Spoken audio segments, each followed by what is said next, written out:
Hello and welcome to Raj academy. Okay, तो आज हम लोग देखने वाले हैं ये 90 डेज प्लानर जो परफेक्शन आईएएस की तरफ से आता है उसका हिस्ट्री देखने वाले हैं। ये बहुत इंपॉर्टेंट बुक है 17th बीपीएससी के लिए एग्जाम के लिए। ठीक है, बहुत इंपॉर्टेंट है। अगर आप 17th बीपीएससी का पीटी देने वाले हैं तो इसके लिए बहुत इंपॉर्टेंट है। तो चलिए आज हम इसमें शुरू करते हैं। डे 1 से डे 19 तक का प्लान है, लेकिन हम 90 तक नहीं जाएंगे। हम मतलब बहुत जल्दी इसको कंप्लीट कर लेंगे। ठीक है, याद रखिएगा। बाकी इसके साथ साइंस भी शुरू करेंगे। देखिए बीपीएससी में चार चीज़ इंपॉर्टेंट है। एक हिस्ट्री जो आपको अप्रोक्स 20 से 25 नंबर का आता है। ठीक है, उसके बाद साइंस जो अप्रोक्स 30 नंबर का आता है। बिहार स्पेशल जो अप्रोक्स ये भी आपको 25 नंबर का आता है। और करंट अफेयर्स ये भी 25 नंबर का आता है। आप यहाँ पे देखेंगे तो 25 थे 75 और यहाँ पे 30 105 नंबर का ये चार सब्जेक्ट आता है। तो सबसे पहले इस चार सब्जेक्ट का डेली एक एक टॉपिक को हम लोग कंप्लीट करेंगे। ठीक है, करंट अफेयर्स का, फिर हिस्ट्री का, साइंस का और यहाँ पे बिहार स्पेशल का। तो चलिए सबसे पहले हम हिस्ट्री का देख लेते हैं। ओके, यहाँ पे हिस्ट्री बीपीएससी प्रारंभिक परीक्षा इतिहास की बात की गई है। और आज जो हम लोग पढ़ेंगे वह पढ़ेंगे भारत में यूरोपीय कंपनियों का आगमन एवं विस्तार और भारत के गवर्नर जनरल एवं वायसराय और भारत में 1757 से 1857 के बीच हुए प्रमुख विद्रोह को हम लोग देखेंगे। ठीक है, तो चलिए यहाँ पे शुरू करते हैं क्वेश्चन नंबर 1 से। थोड़ा सा जूम कर लेते हैं। ओके, अब यहाँ पे हम लोग देखते हैं क्वेश्चन नंबर। बोल रहा है कि निम्नलिखित में से कौन सा सुमेलित है। यहाँ पे सुमेलित पूछ रहा है। ठीक है, तो ये आपको बताना है कि प्रथम आंग्ल मैसूर युद्ध कब हुआ था। मतलब प्रथम आंग्ल मैसूर युद्ध में हैदर अली पराजित हुए थे। बिल्कुल नहीं, ये गलत बात है। ठीक है, प्रथम आंग्ल मैसूर युद्ध में हैदर अली पराजित नहीं हुए थे। द्वितीय आंग्ल मैसूर युद्ध में हैदर अली ने अंग्रेजों को पराजित किया।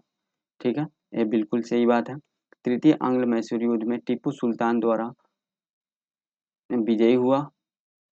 ठीक है, और अपना भूभाग अंग्रेजों को नहीं दिया।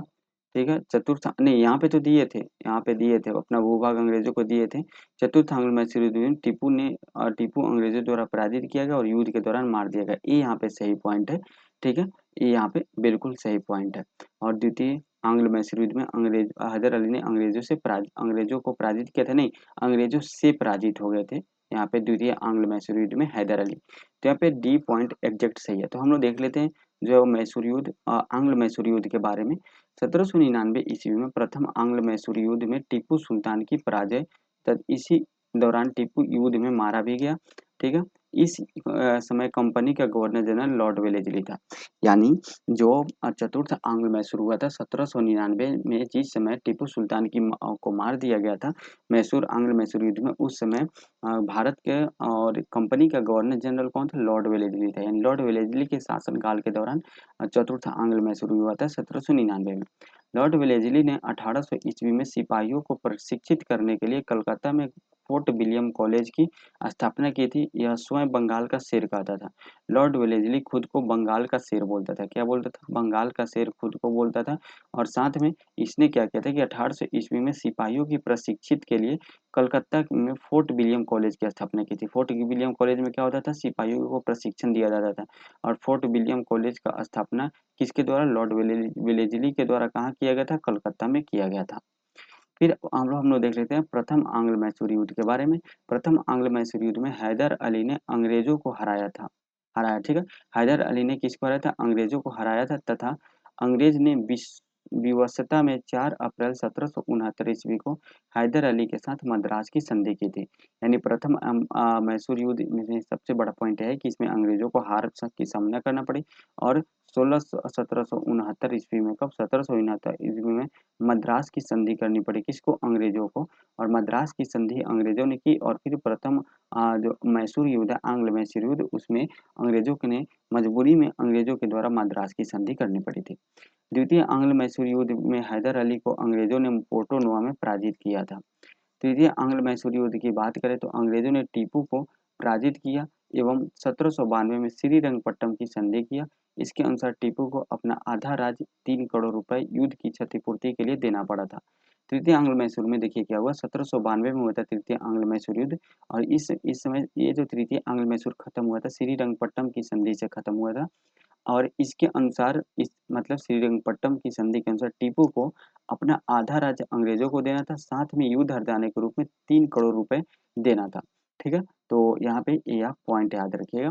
ठीक है, तो एक बार हम लोग रिकॉल कर लेते हैं। अगर हम लोग बात करें सबसे पहले तो चतुर्थ आंग्लो मैसूर युद्ध के समय लॉर्ड वेलेस्ली था। लॉर्ड वेलेस्ली खुद को बंगाल का शेर बोलता था।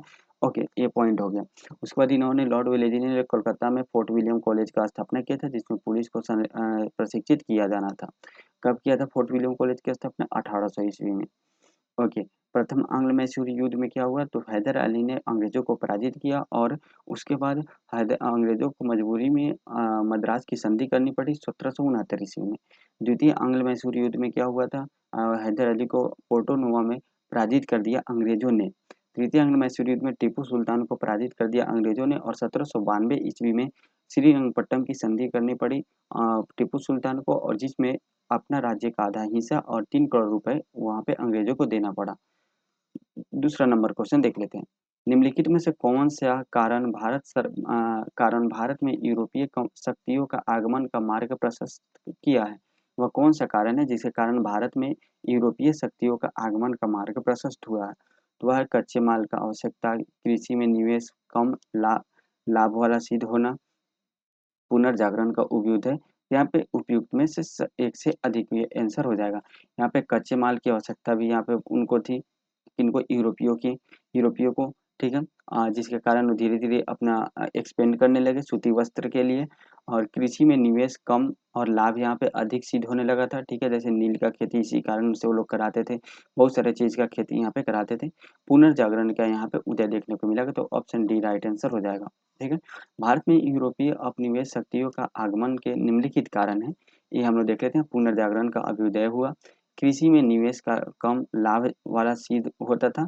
ठीक है, कच्चे माल की उनको आवश्यकता होती थी, नवीन बाजारों की प्राप्ति एवं विस्तार हुआ, पूर्व की धन संपदा का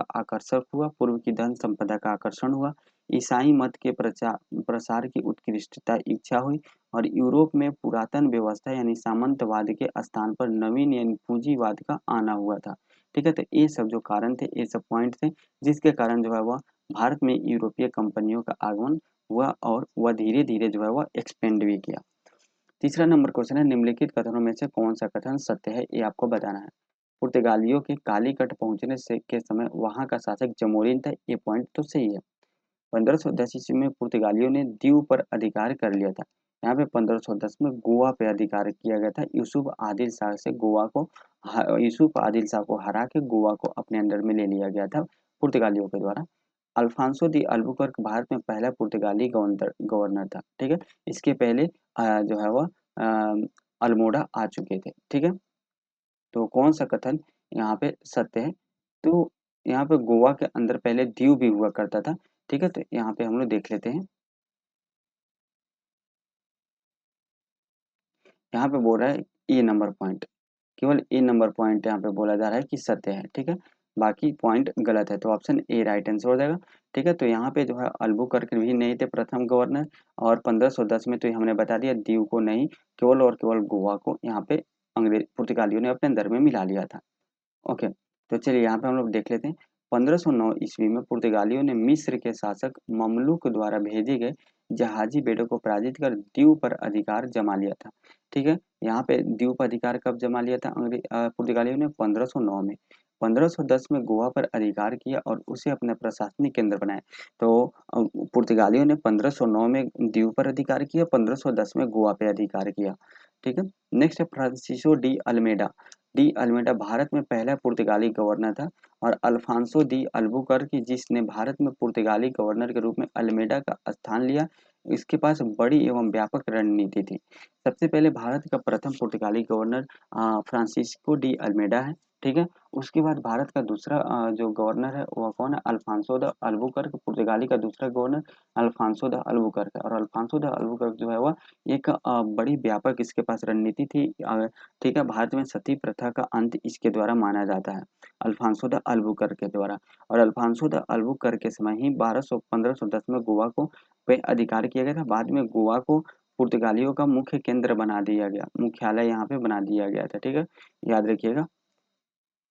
प्रथम पुर्तगाली तथा प्रथम यूरोपीय यात्री वास्को डी गामा 90 दिन की समुद्री यात्रा पर 1498 ईस्वी में कालीकट की समुद्री तट पे पहुंचा था।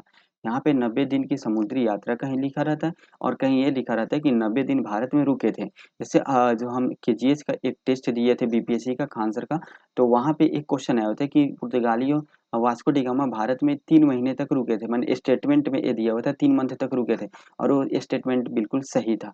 तो आप ऐसे कर सकते हैं कि 90 दिन की समुद्री यात्रा कर 1498 ईस्वी में कालीकट के समुद्री तट पर वह पहुंचा था। कालीकट के तत्कालीन शासक जमोरी ने वास्को डी गामा का स्वागत किया था। अल्फांसो दी अल्बुकर्क के बारे में पुर्तगाली शक्ति का वास्तविक संस्थापक माना जाता है।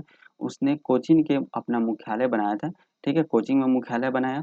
और देखिए हुआ क्या था, 1210 ईस्वी में 1510 ईस्वी में अल्फांसो द अल्बुकर्क जो है वो गोवा को जीत लिया, गोवा को जीत लिया और 1530 में, ठीक है, गोवा को पुर्तगालियों का मुख्यालय बना दिया गया था। किसका मुख्यालय? पुर्तगालियों का मुख्यालय 1530 में बना दिया गया था, 1530 में याद रखिएगा, ठीक है। तो उसने कोचीन को अपना मुख्यालय बना दिया था, किसने? अल्फांसो द अल्बुकर्क 1510 के आसपास। नेक्स्ट है चौथा नंबर क्वेश्चन, डचों के पतन के निम्नलिखित कारणों पर विचार कीजिए। निजी व्यापार में अधिक सक्रिय थे, संसाधनों का अभाव था, ठीक है, और अधिकारियों के उपेक्षाकृत नीति यहाँ पे नहीं थी, ठीक है। तो यहाँ पे उपेक्षाकृत नीति, उपेक्षापूर्ण नीति थी। तो तीनों कथन सही है, ऑप्शन डी राइट आंसर हो जाएगा। यानी क्वेश्चन पूछ रहा है डच जो है वह पतन क्यों हो गया, डच का पतन क्यों है। सबसे पहले डच से क्वेश्चन आता है, बहुत फेमस क्वेश्चन, 1632 ईस्वी में डच जो है वो पटना में आए थे। तो बिहार स्पेशल से रिलेटेड एक क्वेश्चन आता है। यहाँ पे क्वेश्चन पूछा जा रहा है निजी व्यापार में अधिक सक्रियता इनकी नहीं थी। तो यहाँ पे डचों के पतन का जो निम्नलिखित कारण है इसके बारे में देख लेते हैं। डच कंपनी की अधिकारियों का वेतन बहुत कम था, ठीक है, इसलिए वे अपने निजी व्यापार में ज्यादा सक्रियता दिखाते थे, ठीक है। कि अब देखिए सबसे पहले एक चीज बता दें, जो भी भारत में यूरोपीय कंपनी आता था, एक आता था प्राइवेट बेस्ड, बस सरकार से अप्रूवल लिया, एक आ गया, एक आता था गवर्नमेंट बेस्ड, दो 100% उस पर गवर्नमेंट का नियंत्रण रहता था। तो जिस कंपनी पे 100% गवर्नमेंट का नियंत्रण रहता है वो कंपनी, गवर्नमेंट चाहता है कि ये कंपनी ज़्यादा से ज़्यादा लोगों की भलाई के लिए काम करे, किसके? लोगों की भलाई के लिए काम करे। तो वहाँ पे थोड़ा सा सैलरी वगैरह का वो इशू रहता है, बाकी बहुत सारा चीज़ का यहाँ पे इशू रहता है, ठीक है। लेकिन प्राइवेट में जो है वह लोगों को भलाई नहीं देखा जाता है, वह कंपनी अपना लाभ देखती है, उस पे लोग का कोई असर नहीं पड़ता है। तो जो डच कंपनी थी यह एक गवर्नमेंट बेस्ड कंपनी थी, जो नीदरलैंड की कंपनी थी उसके अंडर में काम करती थी। फ्रांस की जो कंपनी आई थी यूरोपीय में वो भी गवर्नमेंट बेस्ड कंपनी थी, ठीक है, गवर्नमेंट के अंदर में कंपनी वह कंपनी थी, ठीक है। तो यहाँ पे ये बात कर लेते हैं, अपने निजी व्यापार में ज़्यादा सक्रियता दिखाते थे क्योंकि उन लोगों को गवर्नमेंट जो है वो डच कंपनी से कम सैलरी मिलता था। अधिकारियों की उपेक्षापूर्ण नीति के कारण डच कंपनी की स्थिति निरंतर खराब होती गई। उनके पास कोई जो है वह विजन नहीं था, ठीक है, जिसके कारण जो है वो थोड़ा-सा खराब होते गया। अंग्रेज़ों की तुलना में नौ शक्ति का कमज़ोर होना। जो डच जो था वह आप एक चीज़ नोटिस किए होंगे, पुर्तगाली और अंग्रेज़ का जो नौ शक्ति था यानी नौसेना जो था वह काफ़ी मजबूत ये लोग कर लिए थे। जल में जो है वह काफ़ी मजबूत कर लिए थे। हम भारतीय जल के क्षेत्र में यानी नौसैनिक के क्षेत्र में अपना योगदान नहीं दे पाए थे ज़्यादा। इसका रीज़न ये है कि माना जाता था कि समुद्र में जाना एक पाप है, हमारे भारतीयों परंपरा के अनुसार माना जाता था। लेकिन अंग्रेज़ों ने इन लोगों के अंग्रेज़ों के संस्कृति में इस टाइप का कुछ कांसेप्ट नहीं था, जिसके कारण ये नौशक्ति में आगे बढ़ गए। पुर्तगाली भी आगे बढ़े थे। पुर्तगालियों के द्वारा ही जो है वह ब्लू वाटर पॉलिसी लाया गया था हिंद महासागर में। मसालों के द्वीप पर अधिक ध्यान देना, ठीक है? और ये जो क्या किए थे, ये मसालों के द्वीप पर अधिक ध्यान दिए थे। आप सोचेंगे मसालों का द्वीप क्या है? तो मसालों के द्वीप को हम लोग जो है इंडोनेशिया को है, इसको देखते हैं मसालों का द्वीप जो इंडोनेशिया और उधर का जो क्षेत्र है, ठीक है?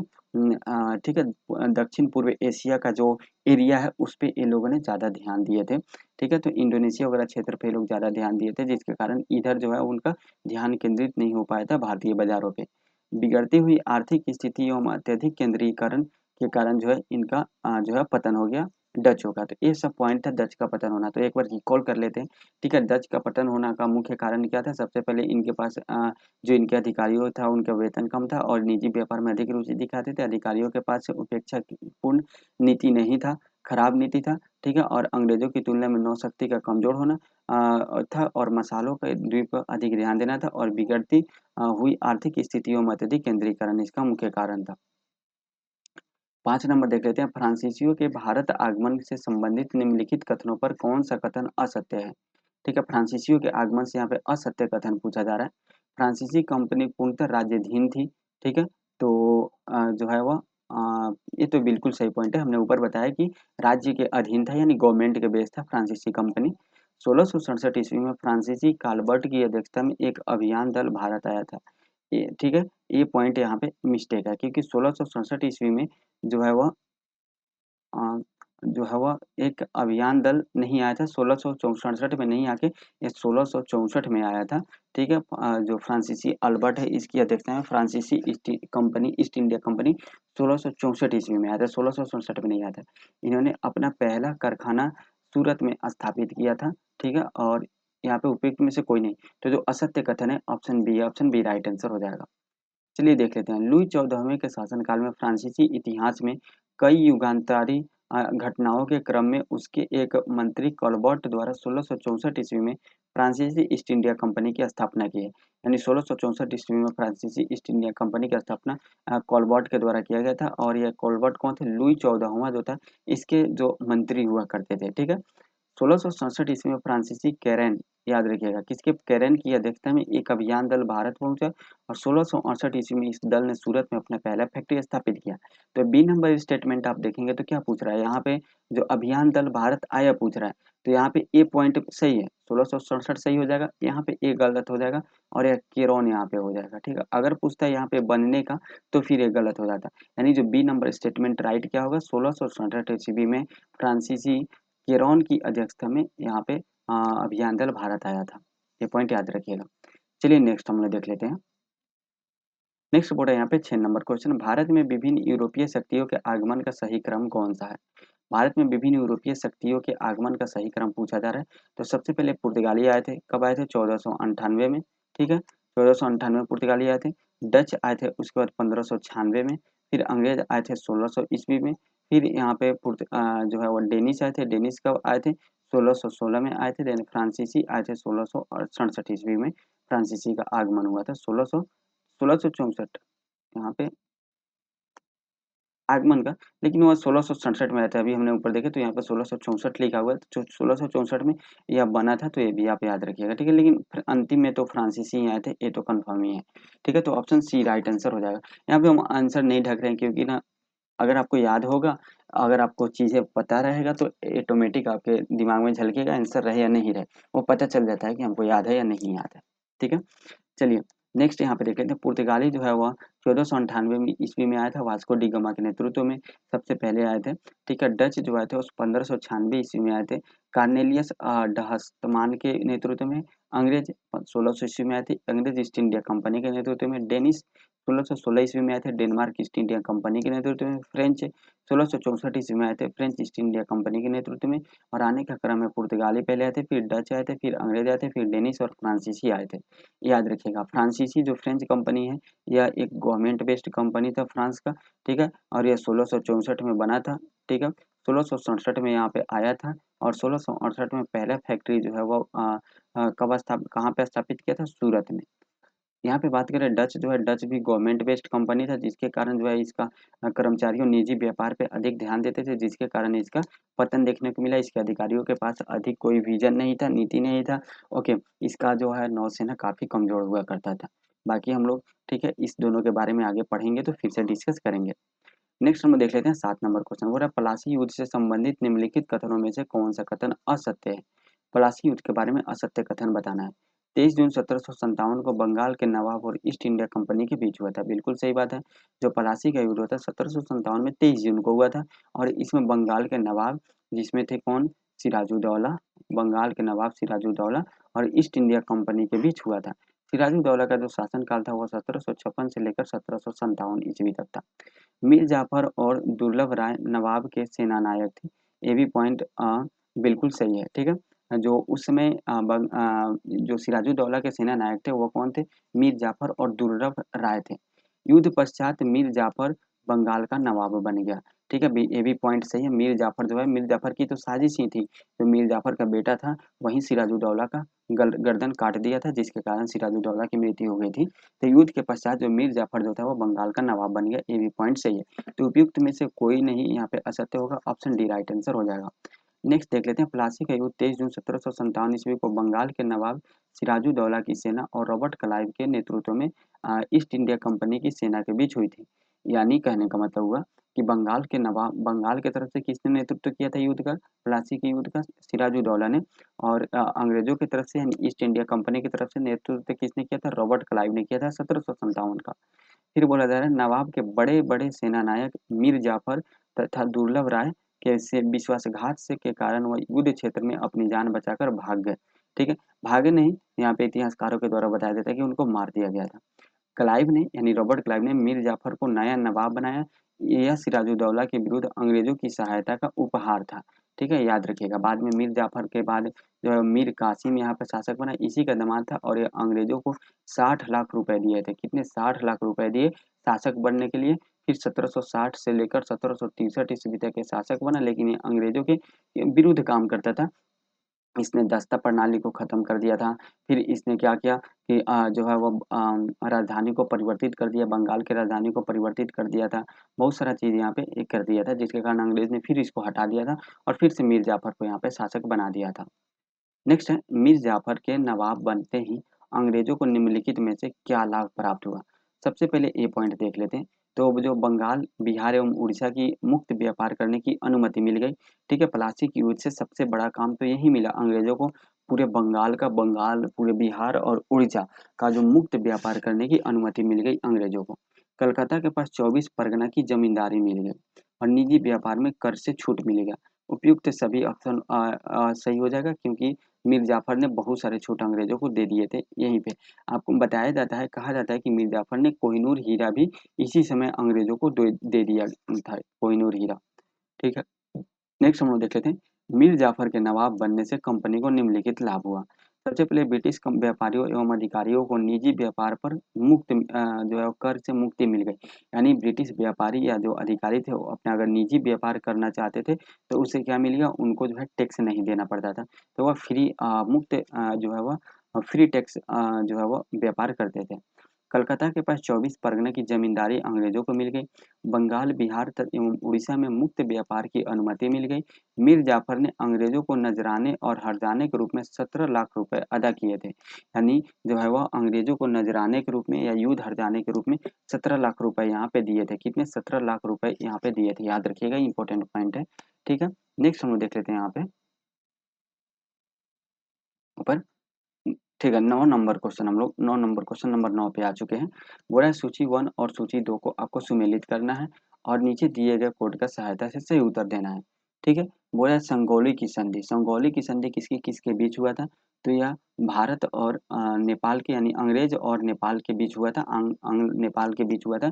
सगौली का संधि। ठीक है, सुगौली का संधि के नाम से भी जानते हैं। यान्डबू की संधि। यान्डबू की संधि किसके बीच हुआ था? तो यह अंग्रेज और वर्मा के बीच हुआ था। लहासा की संधि किसके बीच हुआ था? यह लहासा की जो संधि है यह अंग्रेज और तिब्बत के बीच हुआ था। और गंडमक की संधि जो है वो आंग्ल और अफगान के बीच हुआ था, याद रखिएगा। ठीक है, सुगौली की संधि किसके बीच हुआ था? यह आंग्ल और नेपाल के बीच हुआ था, तो ए का 3 नंबर हो जाएगा। यान्डबू की संधि किसके बीच हुआ था? आंग्ल और वर्मा के बीच हुआ था, बी का 4 हो जाएगा। लहासा की संधि किसके बीच हुआ था? तिब्बत के बीच हुआ था, तो आंग्ल और तिब्बत के बीच हुआ था, तो सी का 1 हो जाएगा। और गंडमक की संधि जो है आंग्ल और अफगान के बीच हुआ था, तो डी का यहाँ पे 2 हो जाएगा। 3 4 1 2, ऑप्शन ए यहाँ पे राइट आंसर हो जाएगा। अब चलिए इसका डिटेल देख लेते हैं। बोल रहा है सगौली की संधि जो है वह मार्च 1816 ईस्वी में संपन्न हुआ। इस संधि से आंग्ल नेपाल युद्ध की समाप्ति हो गई थी। इस संधि में निम्न शर्तों का प्रावधान किया गया था। नेपाल ने सिक्किम से अपने सभी अधिकार वापस ले लिए। ठीक है, ब्रिटिश भारत और नेपाल राज्य की सीमा निश्चित हो गई। नेपाल की राजधानी काठमांडू में एक ब्रिटिश रेजिडेंट को रखे जाने की अनुमति ली गई। ठीक है, यानी सुगौली की संधि सबसे पहले कब हुआ था? 1816 में हुआ था। कब हुआ था? सुगौली की संधि सबसे पहले 1816 में हुआ था। और इसके तहत क्या किया गया कि नेपाल के सबसे बड़ी जो अंग्रेज का ये सबसे चतुर काम हुआ करता था, यही हुआ करता था। जहाँ से संधि करते थे वहां पे अपना एक आदमी रख लेते थे, ताकि फ्यूचर में जो है वह धोखाधड़ी नहीं हो। तो सबसे पहले इन्होंने क्या किया, काठमांडू में अपना एक रेजिडेंट स्थापित कर दिया था। किसके? सगौली के संधि के थ्रू। सगौली की संधि के थ्रू ही सिक्किम से नेपाल जो शासक थे उनका अधिकार हट गया और सिक्किम भारत का हिस्सा हो गया। बस सिक्किम एक अलग मतलब राज्य बन चुका था, अलग देश बन चुका था और ब्रिटिश भारत और नेपाल सरकार राज्य की सीमा जो है वो निश्चित हो गई थी सगौली के संधि के बीच। टाइम याद रखिएगा, 1816 में हुआ था। नेक्स्ट है यान्डबू की संधि। यान्डबू की संधि 24 फरवरी 1826 को हुआ था। ठीक 10 साल बाद यान्डबू की संधि हुआ था, जिसके इस संधि से प्रमुख शर्तें नियम थी। मणिपुर को स्वतंत्र मान लिया गया था। ठीक है, मणिपुर को क्या किया गया? स्वतंत्र मान लिया गया। टेनासिरिम और अराकान के पर्वत बर्मा सरकार को ने अंग्रेज को दे दिया था। टेनासिरिम और अराकान पर्वत जो है वह किसके किसके बीच? भारत और म्यांमार के बीच जो सीमा लगा था, उस समय म्यांमार का नाम वर्मा हुआ करता था। तो इसके बीच जो है वो अंग्रेजों को ये दे दिया गया। वर्मा सरकार ने 1 करोड़ रुपए क्षतिपूर्ति के रूप में दिए थे किसको? अंग्रेजों को। तो यान्डबू की संधि कब हुआ था? 1826 में हुआ था। इसमें क्या-क्या हुआ था?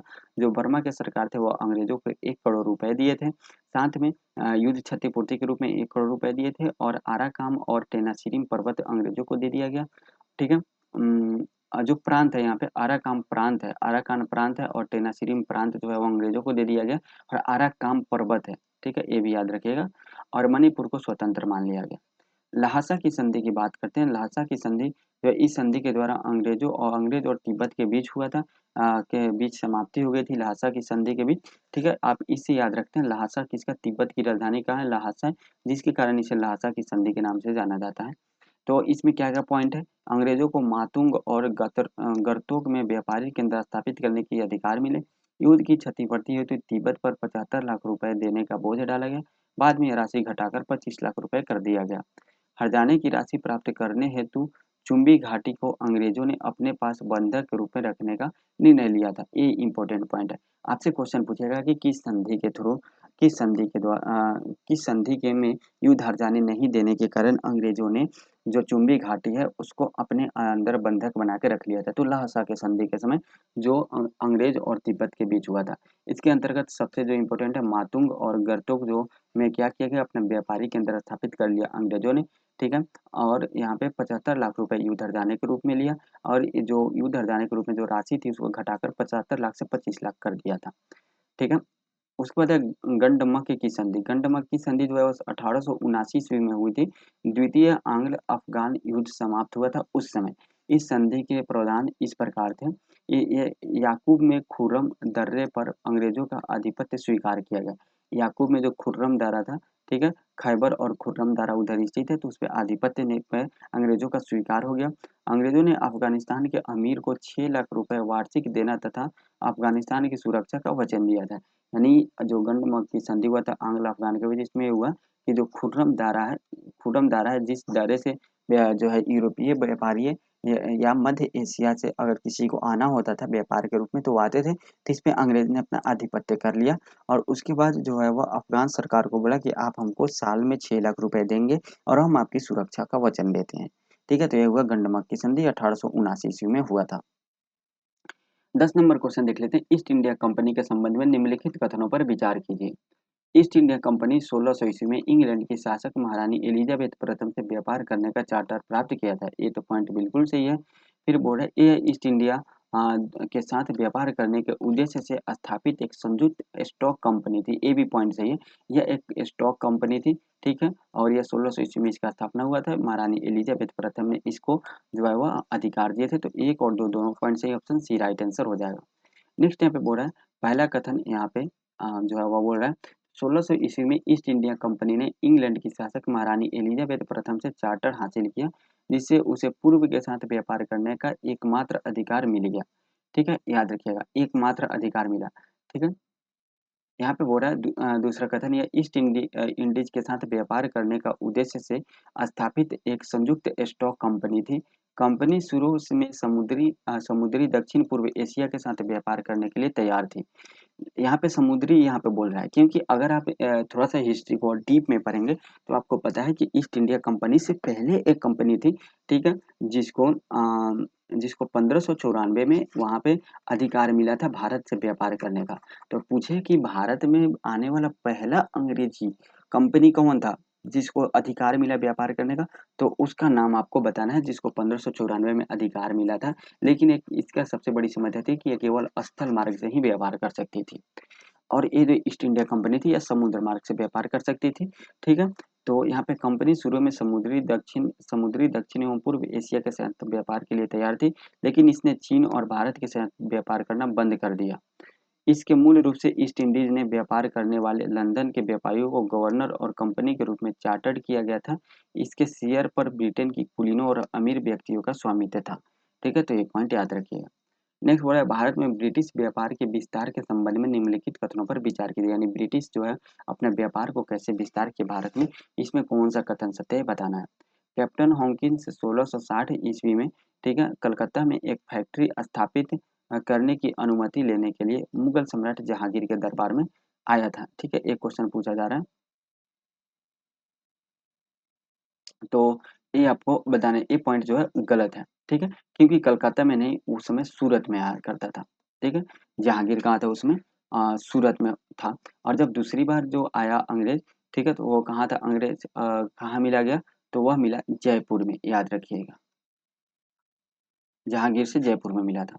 टॉमस रो ने सूरत में पहली व्यापारी कोठी स्थापित की थी। ये पॉइंट सही है, तो 2 नंबर पॉइंट जो है वो सही है, ऑप्शन बी राइट आंसर हो जाएगा। चलिए यहाँ पे हम लोग देख लेते हैं। बोल रहे हैं कि इंग्लिश ईस्ट इंडिया कंपनी की स्थापना 31 दिसंबर 1600 ईस्वी को हुई थी। कब हुआ था? 31 दिसंबर 1600 ईस्वी को इंग्लैंड की महारानी एलिजाबेथ प्रथम द्वारा जारी रॉयल चार्टर एक्ट के अनुसार की गई थी। तो कंपनी ने कैप्टन हॉकिंस को 1608 में मुगल सम्राट जहांगीर के दरबार में सूरत के एक फैक्ट्री माल का भंडारगृह स्थापित करने की अनुमति प्राप्त करने के लिए भेजा था। ठीक है, शुरुआत में इसे ठुकरा दिया गया था। हालांकि 1613 ईस्वी में जहांगीर ने ईस्ट इंडिया कंपनी को सूरत में अपना पहला व्यापारी केंद्र स्थापित करने की अनुमति देने वाला फरमान जारी किया था। ठीक है, दूसरा जो है वह ये बोल रहा है कि सर टॉमस रो ने ईस्ट इंडिया कंपनी के लिए अधिक व्यापारिक अधिकार और विशेषाधिकार प्राप्त किए।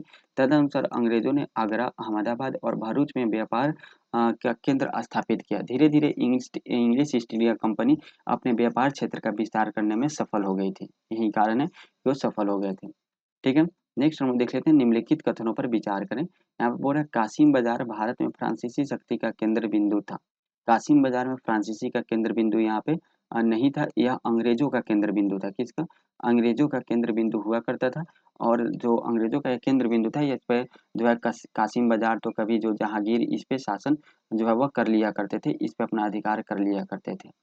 बोल रहा है पहली जो फ्रांसीसी फैक्ट्री फ्रैंको कैरो द्वारा सूरत में स्थापित की गई थी। ये पॉइंट सही है, देन ऑप्शन बी केवल राइट आंसर हो जाएगा। बोल रहा है पहला कथन, यह कथन गलत है। 1673 ईस्वी में वाली कोंडापुरम यानी बीजापुर सुल्तान के अधीन के गवर्नर शेर खान लोदी ने मसूलीपट्टनम कारखाने के निदेशक फ्रैंको इस मार्टिन को बसने के लिए एक जगह दी। पांडिचेरी की स्थापना 1674 ईस्वी में हुई थी। उसी वर्ष फ्रैंको इस मार्टिन फ्रांसीसी गवर्नर के रूप में कैरो का स्थान लिया। पांडिचेरी में फ्रांसीसी शक्ति का बिंदु केंद्र था। यानी फ्रांसीसियों का मुख्य केंद्र कहाँ पे था? पांडिचेरी था। ठीक है, याद रखिएगा। और जो है वो फ्रेंकोइस मार्टिन ने फ्रांसीसी गवर्नर के रूप में कैरो का स्थान लिया था कब? 1774 ईस्वी में। और पांडिचेरी की स्थापना भी कब हुआ था? 1774 ईस्वी में हुआ था। ये पॉइंट यहाँ पे दिया जा रहा है। ठीक है, दूसरा कथन है कि पहली फ्रांसीसी फैक्ट्री फ्रांसीसी कैरो द्वारा सूरत में स्थापित की गई थी। किसके द्वारा? फ्रांसीसी कैरो के द्वारा। फ्रांसीसी कंपनी ने भारत के अन्य भागों में भी विशेषकर तटीय क्षेत्रों में अपने कारखाने स्थापित किए, जैसे माहे, कराईकल, बालासोर, कासिम बाजार। फ्रांसीसी फैक्ट्री ईस्ट इंडिया कंपनी के कुछ महत्वपूर्ण व्यापारिक केंद्र हुआ करते थे। ठीक है,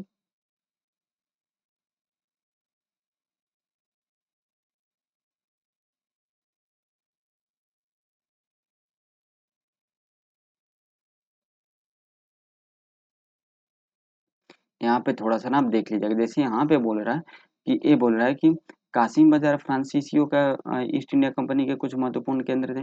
लेकिन हमने यहाँ पे ये पढ़ा, मतलब हम केजीएस का स्टूडेंट है, केजीएस में 17th बीपीएससी का पढ़ते हैं। तो वहाँ पे सर ने बताया कि कासिम बाज़ार जो है अंग्रेज़ों के जो है वह लड़ाई हुआ करता था। अंग्रेज़, फ्रांसीसी और मुगलों के बीच हुआ करता था। तो यहाँ पे मेनली अंग्रेज़ के अंदर ही आता था। तो एक बार ये पॉइंट हम आप देख लीजिएगा। ठीक है, हम अपना नोट्स भी देख लिया करेंगे। नेक्स्ट पॉइंट है 13 नंबर क्वेश्चन, अंग्रेजी ईस्ट इंडिया कंपनी से संबंधित निम्नलिखित घटनाओं के कालानुक्रम में व्यवस्थित कीजिए। यहाँ पे अंग्रेजी ईस्ट इंडिया कंपनी से संबंधित क्वेश्चन पूछा जा रहा है। ईस्ट इंडिया कंपनी की स्थापना कब हुआ था? तो ईस्ट इंडिया कंपनी का स्थापना 1600 ईस्वी में हुआ था। सूरत में कारखाने का स्थापना कब हुआ था? 1609 में हुआ था। विलियम हॉकिंस का आगमन कब हुआ था? 1613 में हुआ था। सॉरी, विलियम हॉकिंस का आगमन जो होता है वो 1609 में हुआ था। और सूरत में कारखाने की स्थापना 1600 कब हुआ था? 1613 में हुआ था। ठीक है। और यहाँ पे टॉमस रो का आगमन कब हुआ था? टॉमस रो का जो आगमन हुआ था वह हुआ था 1615 ईस्वी में। कब हुआ था? 1615 ईस्वी में टॉमस रो का आगमन हुआ था। ये आपको पॉइंट याद रखना है। टॉमस रो का आगमन कब हुआ था? 1615 ईस्वी में हुआ था। तो यहाँ पे सबसे पहले क्या हुआ था? ईस्ट इंडिया कंपनी का स्थापना हुआ था। तो यहाँ पे ये तो गलत हो जाएगा, एक नंबर पहले होगा। उसके बाद हुआ था विलियम हॉकिंस का आगमन 1609 में हुआ था। तो उसके बाद तीसरा नंबर पॉइंट होगा, तो ए भी गलत और ए भी गलत। देन ऑप्शन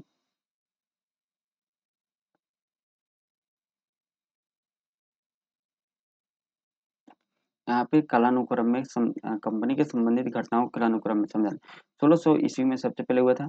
फिर जो है वह उसके बाद क्या हुआ था? सूरत में कारखाने की स्थापना 1609 ईस्वी में हुआ था। आप यहाँ पे ध्यान दीजिएगा, 1609 उसके बाद हुआ था। फिर उसके बाद क्या हुआ था? उसके बाद सूरत में कारखाने की स्थापना हुआ था। अब 1611 या 1613 जो माना जाए, 1613 ही मानते हैं कि अस्थायी रूप से हुआ था। और टॉमस रो का आगमन 1615 ईस्वी में हुआ था। तो एक क्रम है यहाँ पे, आप देख सकते हैं यहाँ पे डिस्कशन में भी यही क्रम दिया हुआ है। आंसर ए दिया हुआ है जो कि यहाँ पे तो ये तो आंसर नहीं होगा। ठीक है। तो यहाँ पे आप देख लीजिएगा एक क्रम है। चलिए आंसर से क्या मतलब है, ए वाला क्रम है। 1 3 यहाँ पे 2 4 होगा, तब जाके आंसर ये सही होगा। सबसे पहले देख लेते हैं ईस्ट इंडिया कंपनी का स्थापना कब हुआ था? 1600 में हुआ था। ये पॉइंट इंपॉर्टेंट है। विलियम हॉकिंस जो है जहांगीर के दरबार में कब आया था? 1609 ईस्वी में आया था। ठीक है। कैप्टन मिडल्टन को सूरत के मुगल गवर्नर से कहाँ वहाँ व्यापार करने की अनुमति मिली थी? 1611 ईस्वी में। लेकिन 1613 ईस्वी में सूरत में ईस्ट इंडिया कंपनी की अस्थायी कारखाना स्थापित किया गया था।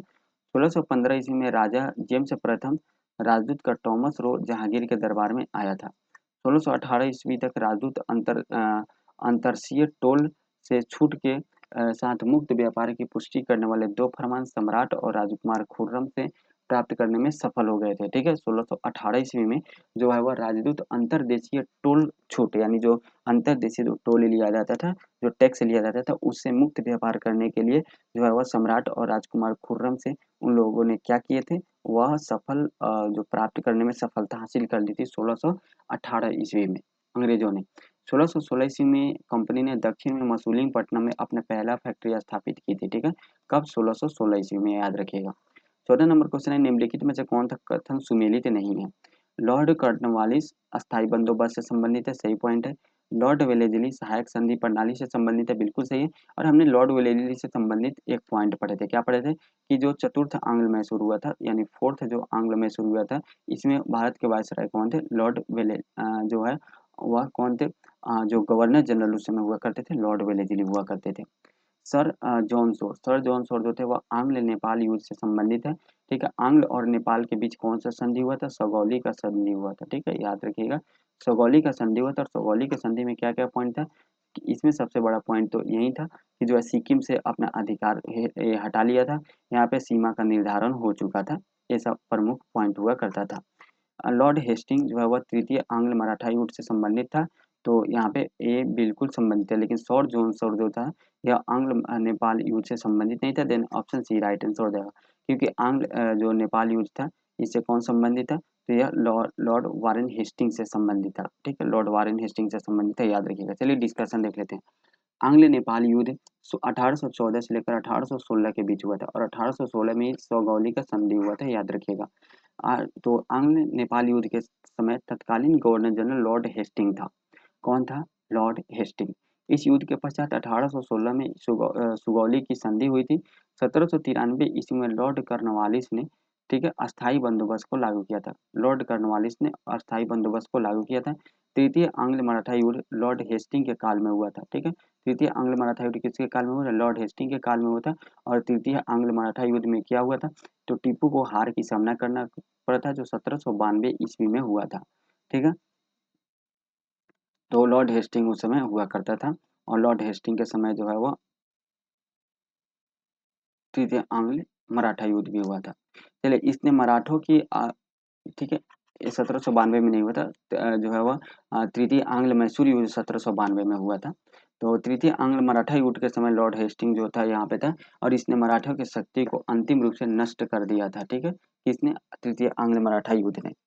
चलिए नेक्स्ट हम देख लेते हैं 15 नंबर क्वेश्चन। निम्नलिखित कथनों में से कौन सा युग्म सुमेलित नहीं है? बोल रहा है अस्थाई स्वशासन। अस्थाई स्वशासन जो है वह लॉर्ड लिटन से बिल्कुल नहीं, लॉर्ड लिटन से संबंधित नहीं है। यह लॉर्ड रिपन से संबंधित है। ठीक है, लॉर्ड रिपन से। सहायक संधि जो है लॉर्ड वेलेजली से संबंधित है, बिल्कुल सही। हमने फिर से रिकॉल करेंगे हम लोग कि जो चतुर्थ आंग्ल मैसूर युद्ध हुआ था, आंग्ल मैसूर युद्ध, उस समय लॉर्ड वेलेजली शासक हुआ करता था। राज्य अपहरण नीति जो है वो लॉर्ड डलहौजी से संबंधित है, बिल्कुल सही पॉइंट है। और अस्थाई बंदोबस्त लॉर्ड कर्नवालिस से संबंधित है, बिल्कुल सही पॉइंट हम लोगों ने ऊपर देखा। 1793 में लॉर्ड कर्नवालिस ने अस्थाई बंदोबस्त लागू कर दिया था। राज्य अपहरण नीति लॉर्ड डलहौजी के काल में हुआ था। और राज्य अपहरण नीति या अधिग्रहण नीति भी आता है, सहायक संधि लॉर्ड वेलेजली के द्वारा यहाँ पे शुरू किया गया था। तो यहाँ पे स्वशासन जो है वह रिपन से संबंधित है। बाकी यहाँ पे पॉइंट देख लेते हैं, इंपॉर्टेंट पॉइंट। लॉर्ड रिपन किसे स्थानीय स्वशासन या की शुरुआत की थी? लॉर्ड रिपन को स्थानीय स्वशासन की जनक माना जाता है। लॉर्ड वेलेजली सहायक संधि की शुरुआत की थी। लॉर्ड हेस्टिंग तृतीय आंग्ल मराठा युद्ध की शुरुआत किया था। मतलब लॉर्ड हेस्टिंग के समय तृतीय आंग्ल मराठा युद्ध हुआ था। लॉर्ड हेस्टिंग के समय ही आंग्ल नेपाल युद्ध एवं सुगौली की संधि हुआ था 1816 में। युद्ध 1814 से लेकर 1816 तक चला था। लॉर्ड विलिंगटन पूना पैक्ट हुआ था कब? 1932 में लॉर्ड विलिंगटन के काल में हुआ था। और जो पूना पैक्ट हुआ था वो महात्मा गांधी और प्लस किसके बीच? डॉक्टर भीमराव अंबेडकर के बीच हुआ था। और इसे मध्यस्थता किसके द्वारा किया गया था? मदन मोहन मालवीय के द्वारा मध्यस्थता किया गया था। लॉर्ड हार्डिंग द्वितीय इसी के 1911 में जो है जॉर्ज पंचम पंचम आए थे। होम रूल लीग का गठन किया गया था लॉर्ड हार्डिंग द्वितीय के समय। 1911 में कोलकाता की राजधानी दिल्ली कर दी गई थी लॉर्ड हार्डिंग द्वितीय के समय। साथ ही इसी के समय जो है वह बंगाल से बिहार को अलग कर दिया और बंगाल विभाजन को रद्द भी कर दिया गया था। ठीक है। लॉर्ड वेवेल जो है वह कैबिनेट मिशन का भारत का आगमन लॉर्ड वेवेल के काल में हुआ था, सही पॉइंट है। लॉर्ड चेम्सफोर्ड जो है वह शिक्षा पर सैडलर आयोग की नियुक्ति जो है वह लॉर्ड चेम्सफोर्ड के शासन काल में हुआ था। और मेंटिगो चेम्सफोर्ड अधिनियम 1919 में भी आया था। कैबिनेट मिशन जो भारत में आया था, इसका मुख्य उद्देश्य क्या था? अंतरिम सरकार का गठन करना, साथ में भारतीय के लिए संविधान सभा का गठन करना यानी कॉन्स्टिट्यूशन असेंबली का गठन करना। नेक्स्ट पॉइंट हम लोग देख लेते हैं।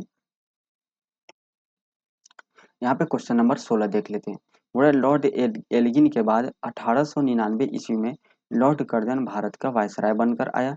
भारत में उसका कार्यकाल पर काफी उथल पुथल रहा। कर्जन के भारत विरोधी कार्यों में सर्वाधिक महत्वपूर्ण कार्य 1905 में बंगाल का विभाजन था।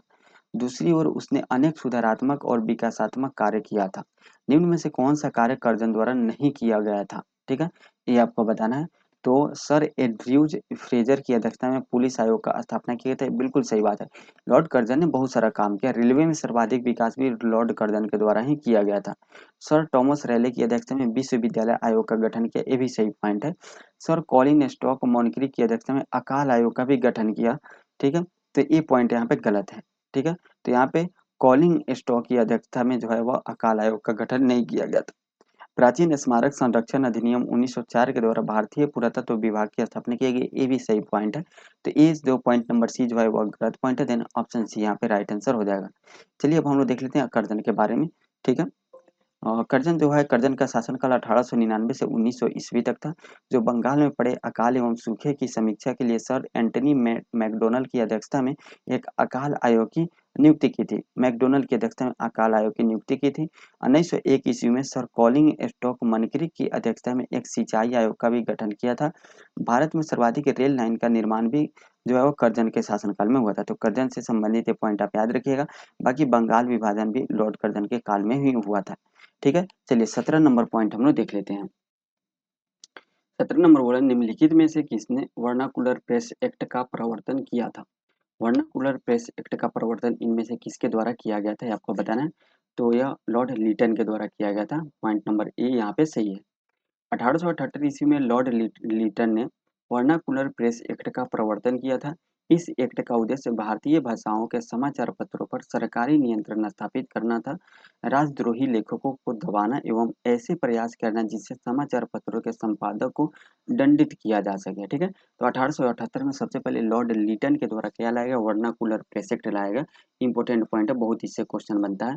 ठीक है, इससे बहुत सारा पॉइंट बनता है इस क्वेश्चन से, वर्नाकुलर प्रेस एक्ट से। ठीक है, तो ये 1878 में लाए गए थे, ताकि जो इसका उद्देश्य क्या था, इसका उद्देश्य यह था कि भारतीय भाषाओं के जो समाचार पत्र हैं, जो विद्रोह को या स्वतंत्रता के लिए आवाज़ उठाने में मदद करते हैं विद्रोहियों को, या विद्रोहियों या जो है वह राष्ट्र के लिए जो लड़ते थे उनके लिए राजद्रोही लिखा जाता था यहाँ पे।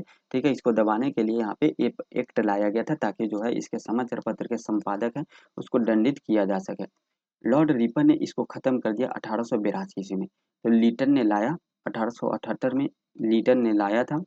ठीक है, और 1882 में रिपन ने खत्म कर दिया था, याद रखिएगा। प्रेस के विकास ने भारतीय स्वतंत्रता संग्राम को गति प्रदान करने तथा लोगों को स्वतंत्रता संग्राम में जोड़ने के महत्वपूर्ण भूमिका का निर्वाह किया था।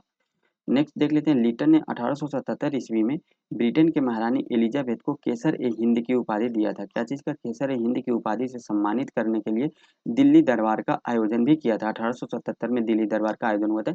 भारत में 3 दिल्ली दरबार का आयोजन हुआ है, एक 1877 में हुआ और ठीक है, और एक जो हुआ था 1911 में हुआ था, और एक आपको बताना है कब हुआ था। 1878 ईस्वी में उसने भारतीय सशस्त्र अधिनियम पारित करवाया था। 1878 में क्या पारित करवाया था, भारतीय शस्त्र अधिनियम पारित करवाया था। साहित्य के इतिहास में इसे ओवन मेरिडिथ के नाम से जाना जाता है। इंपॉर्टेंट पॉइंट है, ठीक है, ये हमको पहली बार पॉइंट मिला है। तो जो जो पॉइंट आपको पहली बार मिलता है उस पर थोड़ा सा फोकस कीजिएगा। हमको ये पहली बार पॉइंट मिला है कि साहित्य के इतिहास में जो लॉर्ड ठीक है, कौन था, लॉर्ड लीटन जो था, लॉर्ड लीटन को क्या बोला जाता था, ओवन मेरिडिथ के नाम से जाना जाता था। ओवन मेरिडिथ, लॉर्ड लीटन को। ठीक है, चलिए 18 नंबर देख लेते हैं। लॉर्ड रिपन के कार्यकाल के संबंध में निम्नलिखित कथनों पर विचार करें। लॉर्ड रिपन का यहाँ पे बात किया जा रहा है। लॉर्ड रिपन ने वर्नाकुलर प्रेस एक्ट के समाप्त कर समाचार पत्रों का स्वतंत्रता को बहाल किया था, बिल्कुल सही है। रिपन के कार्यकाल में ही प्रथम कारखाना अधिनियम 1881 पारित किया गया था, ये भी बिल्कुल सही पॉइंट है। इस कानून के अंतर्गत जिस कारखाने में 100 से अधिक श्रमिक कार्यरत हो, वहां पर 7 वर्ष की कम आयु के बच्चों काम नहीं करेंगे।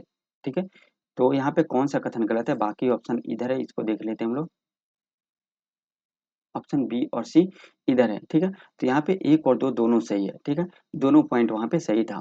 चलिए, ये पॉइंट दोनों सही थे। लॉर्ड रिपन का कार्यकाल स्थानीय स्वशासन के लिए जाना जाता है। किसके, स्थानीय स्वशासन के लिए जाना जाता है, और स्थानीय स्वशासन का जनक भी लॉर्ड रिपन को बोला जाता है। लॉर्ड रिपन ने 1882 ईस्वी में स्थानीय स्वशासन संबंधी सरकारी प्रस्ताव पास हुआ था, और 4 वर्षों के कार्यकाल में इसके बहुत महत्वपूर्ण काम किए थे। सबसे पहले अफगानिस्तान के साथ जो संधि हुआ था, ठीक है, गंडमय की संधि जो हुआ था, ठीक है, मय का जो है संधि हुआ था, याद याद रखिएगा, जो हम लोगों ने ऊपर पढ़ा 1881 में। ठीक है, जिसमें जो है वह 6 लाख रुपए अफगानिस्तान की सरकार देगी किसको, भारत को। ये 1879 में हुआ था। ठीक है, एक्चुअली 1879 में हुआ था, यहाँ पे 1881 दिया, ऊपर 1879 दिया था। ठीक है, तो 6 लाख रुपए जो है वो अफगानिस्तान अंग्रेजों को देगी। खुर्रम दर्रा पे अंग्रेजों का अधिकार हो चुका था। ठीक है, और जो है वो अफगानिस्तान की रक्षा करने की जिम्मेदारी अंग्रेजों ने ले ली थी। वर्नाकुलर प्रेस एक्ट 1882 में खत्म कर दिया गया था रिपन के द्वारा। श्रमिक सुधार के लिए प्रथम कारखाना अधिनियम पारित हुआ था। देखिए, जो कारखाना अधिनियम था इसको ध्यान से पढ़ना होगा, क्योंकि अलग अलग प्रथम, द्वितीय, तृतीय, चतुर्थ, ये सब कारखाना अधिनियम आए थे, तो उसको पॉइंट को देख लीजिएगा। मैसूर के शासक को गद्दी वापस कर दी थी, किसने, इसने, लॉर्ड रिपन ने। नियमित जनगणना की शुरुआत 1881 में इसी के शासनकाल में हुआ था, और हंटर आयोग की नियुक्ति भी 1882 में इसी के शासनकाल में हुआ था। फ्लोरेंस नाइटिंगेल ने रिपन के कार्यों को देखते हुए उन्हें भारत के उद्धारक की संज्ञा दी थी। फ्लोरेंट नाइटिंगेल ने भारत के उद्धारक की संज्ञा किसे दी थी, रिपन को दी थी, याद रखिएगा। ये हंटर आयोग किस चीज से संबंधित है, आप कमेंट करके बताइएगा। चलिए 19 नंबर क्वेश्चन देख लेते हैं। कौन यह समझता था कि 1836 में भारतीय साम्राज्य की सुरक्षा और शांति के लिए सर्वाधिक खतरा रूसी अभिकल्पना थी, यानी रूसी डिजाइन थी। यानी यह कौन समझता था कि 1836 ईस्वी में भारतीय साम्राज्य की जो सुरक्षा और शांति के लिए जो सर्वाधिक खतरा है वह रूसी अभिकल्पना है। यह लॉर्ड ऑकलैंड के जो है वह समझता था। ऑप्शन ए राइट आंसर हो जाएगा। ठीक है, लॉर्ड ऑकलैंड सन 1836 में भारत का गवर्नर जनरल बना था। उसने ब्रिटिश भारत की सुरक्षा के लिए रूसी साम्राज्य के खतरे के रूप में देखा था। ठीक है, यानी उसको जो है वह भारत की सुरक्षा के लिए किसका जो है वह रूसी साम्राज्य का क्या था, वह खतरा समझता था कि रूसी जो साम्राज्य है वह अंग्रेजों के खिलाफ ना आ जाए भारत में। इसी को ध्यान में रखते हुए उसने अफ़गानिस्तान की राजनीति में हस्तक्षेप करने का, उसका उपयोग बफर क्षेत्र के रूप में करने का निर्णय लिया था। ठीक है? देख सकते हैं इसी को लेकर यहाँ पे जो है बफर क्षेत्र में यानी बफर ज़ोन बनाया गया था अफ़गानिस्तान को, ताकि जो है वह रूस का फैलाव तो बहुत बड़ा था ना, ताकि रूस का जो है वह भारत में आधिपत्य यानी आक्रमण ना हो जाए, ये यहाँ पे ज़ोन था। और आज भी जो है वह अफ़गानिस्तान जो है वो बफर ज़ोन बना हुआ है। कभी कि अभी वर्तमान में किसके बीच, रसिया और यूएसए के बीच बफर ज़ोन बना हुआ है अफ़गानिस्तान, याद रखिएगा। उसने शुजा शाह को काबुल की सत्ता पर काबिज करने का प्रयास प्रथम आंग्ल-अफ़गान युद्ध 1838 से 42 किया, परंतु वह असफल रहा था। ठीक है? यानी इसका जो ये क्या कहता है कि प्रथम आंग्ल-अफ़गान युद्ध इसने किया और ये चाहा कि शुजा शाह को काबुल की सत्ता पे काबिज करने का प्रयास किया जाए, लेकिन ये असफल रहा था। ठीक है? ठीक है? ये पॉइंट आपको याद रखना है। चलिए नेक्स्ट देख लेते हैं 20 नंबर क्वेश्चन। अखिल भारत जनगणना कब हुआ था? अखिल भारत जनगणना 1872 में पहली बार जनगणना हुआ था भारत में, बिल्कुल सही है। 1881 में नियमित रूप से हुआ था, बिल्कुल सही है। पंचवर्षीय अभ्यास के रूप में हमेशा दी जाती है, पंचवर्षीय नहीं है 10 वर्षीय होता है। ठीक है, तो ये 10 वर्ष में होता है। ठीक है, तो 3 नंबर पॉइंट गलत है, 1 और 2 सही है, then option C right answer हो जाएगा। अब आपको क्या करना है, जनगणना से है तो आज पूरा आपको जनगणना खत्म करना है। ठीक है, क्या करना है, पूरा जनगणना खत्म करना है। चलिए नेक्स्ट पॉइंट हम लोग देख लेते हैं। ब्रिटिश इंडिया में प्रथम जनगणना लॉर्ड मेयो के कार्यकाल में 1872 ईस्वी में की गई थी। रिपन के कार्यकाल में 1881 के बाद जनगणना नियमित रूप से की जाने लगी। 1947 में स्वतंत्रता के बाद 1951 ईस्वी से जनगणना प्रति 10 वर्ष के अंतराल पर की जाती थी। जनगणना जो है गृह मंत्रालय के अधीन रजिस्ट्रार जनरल एवं जनगणना आयुक्त द्वारा जनगणना की जाती है। पॉइंट आपको याद रखना है। 21 नंबर क्वेश्चन है, किस वायसराय ने कहा कि अगर गांधी न होता तो यह दुनिया की वाकई बहुत खूबसूरत होती? यह कहा गया था लॉर्ड विलिंगटन के द्वारा। ऑप्शन डी राइट आंसर हो जाएगा, लॉर्ड विलिंगटन के द्वारा। लॉर्ड विलिंगटन ने 1933 ईस्वी में के अपने पत्र में कहा था कि अगर गांधी न होता तो यह दुनिया वाकई बहुत सुंदर होती। लॉर्ड विलिंगटन विलियम बेंटिक ने कहा कि भारतीय मैदान में बुनकरों की हड्डियों बिखरी हुई दिखाई देती है। ये इंपॉर्टेंट पॉइंट है, इससे बहुत क्वेश्चन आया हुआ है यूपीएससी में के पीटी में, क्वेश्चन आया हुआ है। तो याद रखिए यूपीएससी के पीटी में क्वेश्चन आया हुआ कि लॉर्ड विलियम बेंटिक ने कहा था कि भारतीय मैदानों में बुनकरों की हड्डियां बिखरी हुई दिखाई देती है। और लॉर्ड विलिंगटन ने 1933 में कहा था कि अगर गांधी ना होता तो दुनिया वाकई बहुत खूबसूरत होती। चलिए नेक्स्ट हम लोग देख लेते हैं, नेक्स्ट पॉइंट क्या बोल रहा है यहाँ पे कि गांधी लॉर्ड कर्जन ने कहा था कि कांग्रेस धीरे धीरे लड़खड़ा कर गिर रही है और भारत में रहते हुए मेरी यह बहुत बड़ी आकांक्षा है कि मैं इसकी शांतिपूर्ण मृत्यु को सहायक बनूं। लॉर्ड एल्गिन द्वितीय ने कहा था कि हिंदुस्तान तलवार के बल पर जीता गया है, तलवार के बल पर ही इसकी रक्षा की जाएगी। इसके द्वारा लॉर्ड एल्गिन द्वितीय ने कहा था। लॉर्ड विलिंगटन जो 1931 से लेकर 1936 तक भारत का वायसराय था, इसने दूसरे गोलमेज सम्मेलन के बाद सविनय अवज्ञा आंदोलन को बेरहमी से दबा दिया था। ठीक है, इस इसके उनके दौरान तीसरा गोलमेज सम्मेलन सविनय अवज्ञा आंदोलन सांप्रदायिक पंचाट पुनः संधि भारत के वर्मा से अलग होना ये सब शामिल है। ठीक है, याद रखिएगा लॉर्ड विलिंगटन के काल में हुआ था। आपको क्या करना है कि आज पूरे दिन भर में जो है वह हाँ जितने भी वायसराय से संबंधित पॉइंट है उसको याद कर लेना है। पिट्स इंडिया एक्ट के विरोध में इस्तीफा देकर जब वह इंग्लैंड पहुंचा तो बर्फ के द्वारा उस पर महाभियोग लगाया गया। उपरोक्त कथन किस गवर्नर जनरल के बारे में कहा गया है? यह वारेन हेस्टिंग के बारे में कहा गया है। ऑप्शन सी राइट आंसर होगा, वारेन हेस्टिंग के द्वारा कहा गया। बाद में ये जो है वो इसको कुछ नहीं हुआ। ठीक है, तो पिट्स इंडिया एक्ट के विरोध में इस्तीफा देकर चला गया था, तो कौन? Warren Hastings. कार्यकाल के खत्म होने के पश्चात वारेन हेस्टिंग जो है 1772 से 1785 का कार्यकाल था, पर ब्रिटिश संसद ने महाभियोग चलाया गया। इसके कार्यकाल में निम्नलिखित कार्य हुए। 1772 में बंगाल में द्वैत शासन का अंत हो गया। ठीक है, प्रथम आंग्ल मराठा युद्ध 1775 से 1782 तथा द्वितीय आंग्ल मैसूर युद्ध 1780 से 1784 हुआ था। हम लोग द्वितीय आंग्ल मैसूर युद्ध के बारे में पीछे पढ़ चुके हैं, तो इस पे फिर से रिकॉल करेंगे पॉइंट को। सबसे पहले दो पॉइंट पढ़ेंगे, द्वितीय आंग्ल मैसूर युद्ध में क्या हुआ था। तो हैदर अली हार गए थे, हैदर अली अंग्रेजों से पराजित हो गए थे, ये पॉइंट आपको याद रखना है। कहाँ पे? पोर्टो-नोवो में। बस, ठीक है। Regulating act. अब यहाँ पे हम लोग को प्राप्त ये याद करना है कि द्वितीय आंग्ल मैसूर युद्ध के समय जो भारत के गवर्नर जनरल जो थे वह कौन थे? तो वह थे वारेन हेस्टिंग। रेगुलेटिंग एक्ट 1773 के तहत 1774 में कलकत्ता में एक उच्चतम न्यायालय की स्थापना की गई। बिल्कुल सही पॉइंट है। 1784 का ईस्ट इंडिया एक्ट है जिसके कारण जो है इसके इस्तीफा देकर चले गए थे। कलकत्ता में एक सरकारी टकसाल की स्थापना की थी। टकसाल वो होता है जहाँ पे सिक्का की ढलाई किया जाता है।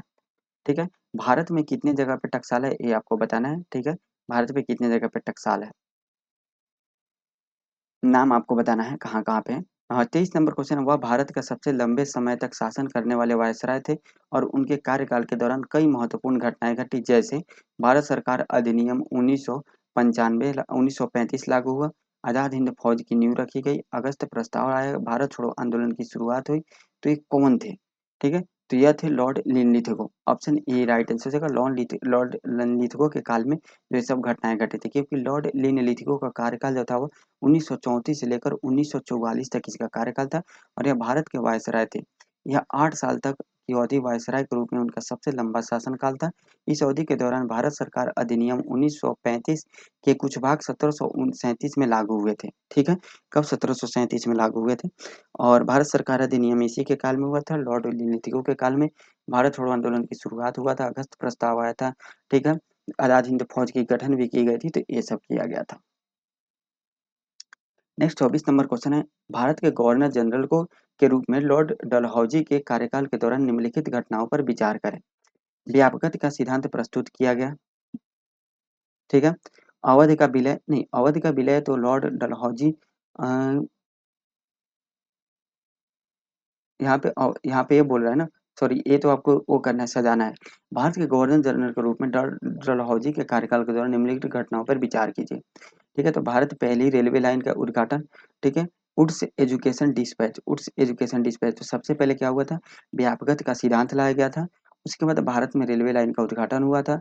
फिर क्या हुआ था? वुड डिस्पैच लाया गया था और फिर लास्ट में अवध का विलय हुआ था यहाँ पे। तो ऑप्शन ए यहाँ पे राइट आंसर हो जाएगा। इधर हम इसका व्याख्या देख लेते हैं। यहाँ पे पेन थोड़ा सा काम नहीं कर रहा है, चलिए पेन काम कर गया। अब यहाँ पे इसका व्याख्या देख लेते हैं हम लोग। देखिए, बोरा 1800 देखिए 1848 में लॉर्ड डलहौजी द्वारा हड़प की सिद्धांत पेश किया गया था।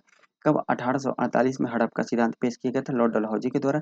इसका मतलब है कि किसी भी रियासत में शासक जो प्रत्यक्ष या अप्रत्यक्ष रूप से ब्रिटिश द्वारा शासित है, के पास कोई कानूनी पुरुष उत्तराधिकारी नहीं है, तो उसका राज्य ब्रिटिश द्वारा कब्जा कर लिया जाएगा। यानी अगर उसके पास कोई उत्तराधिकारी, खुद का उत्तराधिकारी नहीं है, यानी कहने का मतलब हुआ कि उसके पास जो उनका बेटा नहीं हुआ करता था, बेटा अगर खुद का बेटा गोद लिया हुआ नहीं होना चाहिए। और अगर आप दुर्भाग्य से देखें तो भारत में उस समय अधिकतर जो बड़े-बड़े राजा थे, बड़े-बड़े जो राजा पे देशी रियासत थे, उनके पास जो है खुद का उत्तराधिकारी नहीं था, गोद लिए हुए थे। ये मतलब एक दुर्भाग्य समझिए। और उसी समय लॉर्ड डलहौजी के द्वारा कानून भी ला दिया गया था। ठीक है? तो यहाँ पे कानून ला दिया गया था, तो बहुत सारे जो है वो राज्य जो है वो क्या कर दिए गए, हड़प लिए गए अंग्रेजों के द्वारा, यानी लॉर्ड डलहौजी के द्वारा। ठीक है। नेक्स्ट पॉइंट है 7 फरवरी 1856 को लॉर्ड डलहौजी ने कथित आधिकारिक कुशासन के कारण वाजिद अली शाह को पदच्युत करने के आदेश दिया। ठीक है। और लॉर्ड डलहौजी के हड़प सिद्धांत के अनुरूप, जिसमें यदि कुशासन भी हो तो अंग्रेज किसी भी राज्य पर कब्जा कर लेते थे, और फरवरी 1856 में अवध साम्राज्य पर कब्जा कर लिया गया था। ठीक है। तो सबसे पहले 1848 में क्या हुआ था? सबसे पहले 1848 में यहाँ पे कौन सा घटना घटित हुई थी? तो डलहौजी की जो हड़प नीति लाया था और 1856 में अवध को अंग्रेजों के अंदर मिला लिया गया था। उसके बाद होता है 1854 में चार्ल्स वुड ने भारत के लिए एक शैक्षणिक प्रणाली का एक प्रेषण तैयार किया। भारत में अंग्रेजी शिक्षा का मैग्ना कार्टा माना जाने वाला दस्तावेज भारत में शिक्षा के प्रसार के लिए एक व्यापक योजना थी। तो 1854 में कौन आया था? वुड डिस्पैच यहाँ पे हुआ था। तो ये पॉइंट आपको याद रखना है। 1853 में यहाँ पे लॉर्ड डलहौजी ने भारत में रेलवे का निर्माण का करने का निर्णय लिया और 1853 में ही बॉम्बे और ठाणे के जोड़ने वाली पहली रेल लाइन बिछाई गई। रेलवे के अक्सर ब्रिटिश शासन के तहत ही आधुनिकीकरण के एक मार्कर के रूप में देखा गया है। ठीक है। तो ये पॉइंट यहाँ पे हो गया। चलिए हम लोग देख लेते हैं। तो एक बार रिकॉल कर लेते हैं क्योंकि इसमें हम लोगों ने बहुत पॉइंट पढ़ा। 1848 में जो है वह क्या हुआ, हड़प नीति लाया गया। 1856 में क्या किया गया, इसको मिला लिया गया अवध को। 1854 में ऊडी डिस्पैच आया था और 1853 में यहाँ पे रेलवे के विकास के लिए कार्य किया गया था। 25 नंबर क्वेश्चन है, गवर्नर जनरलों द्वारा की गई कार्रवाई के संदर्भ में निम्नलिखित युग्मों पर विचार करें। गवर्नर जनरल और इधर इसका कार्य दिया हुआ है, ठीक है। तो यहाँ पे सही सुमेलित कौन सा सही सुमेलित है ये आपको बताना है, ठीक है। सही सुमेलित कौन सा है ये आपको बताना है। चलिए तो यहाँ पे हम लोग देख रहे हैं, लॉर्ड विलियम बेंटिक सती प्रथा का निषेध किया था। लॉर्ड विलियम बेंटिक जो है वो सती प्रथा का निषेध किया था, तो ये तो बिल्कुल सही पॉइंट है। एलन बरो रेलवे के जनक नहीं, रेलवे के जनक एलन बरो को नहीं माना जाता है। डलहौजी के समय जो है वो विधवा पुनर्विवाह लागू किया गया था। ये बिल्कुल सही है, डलहौजी के समय जो है वह विधवा पुनर्विवाह लागू हुआ था। वेलेस्ली के द्वारा जो ठगों का दमन किया गया था, तो ये पॉइंट गलत है। तो यहाँ पे एक और तीन सही हो जाएगा, केवल दो युग्म सही है। बाकी यहाँ पे हम लोग पॉइंट देख लेते हैं इसको डिटेल में। हो रहा है, राजा राम मोहन राय अमानवीय सती प्रथा के खिलाफ एक दृढ़ योद्धा किन थे। 1829 में लॉर्ड विलियम बेंटिक ने सती प्रथा के अधिनियम पारित किया था। तो सती प्रथा अधिनियम किसके शासनकाल में हुआ, विलियम बेंटिक के काल में हुआ था। लॉर्ड एलन बरो ने भारत में दास प्रथा को समाप्त कर दिया, ठीक है। 1843 में भारतीय दासता अधिनियम ईस्ट इंडिया कंपनी शासन के तहत ब्रिटिश भारत में पारित एक अधिनियम था, इसलिए जो युग्म दो गलत है। 26 जुलाई 1856 को अधिनियमित हिंदू विधवा पुनर्विवाह, ठीक है, एक सेकंड, एक कट गया,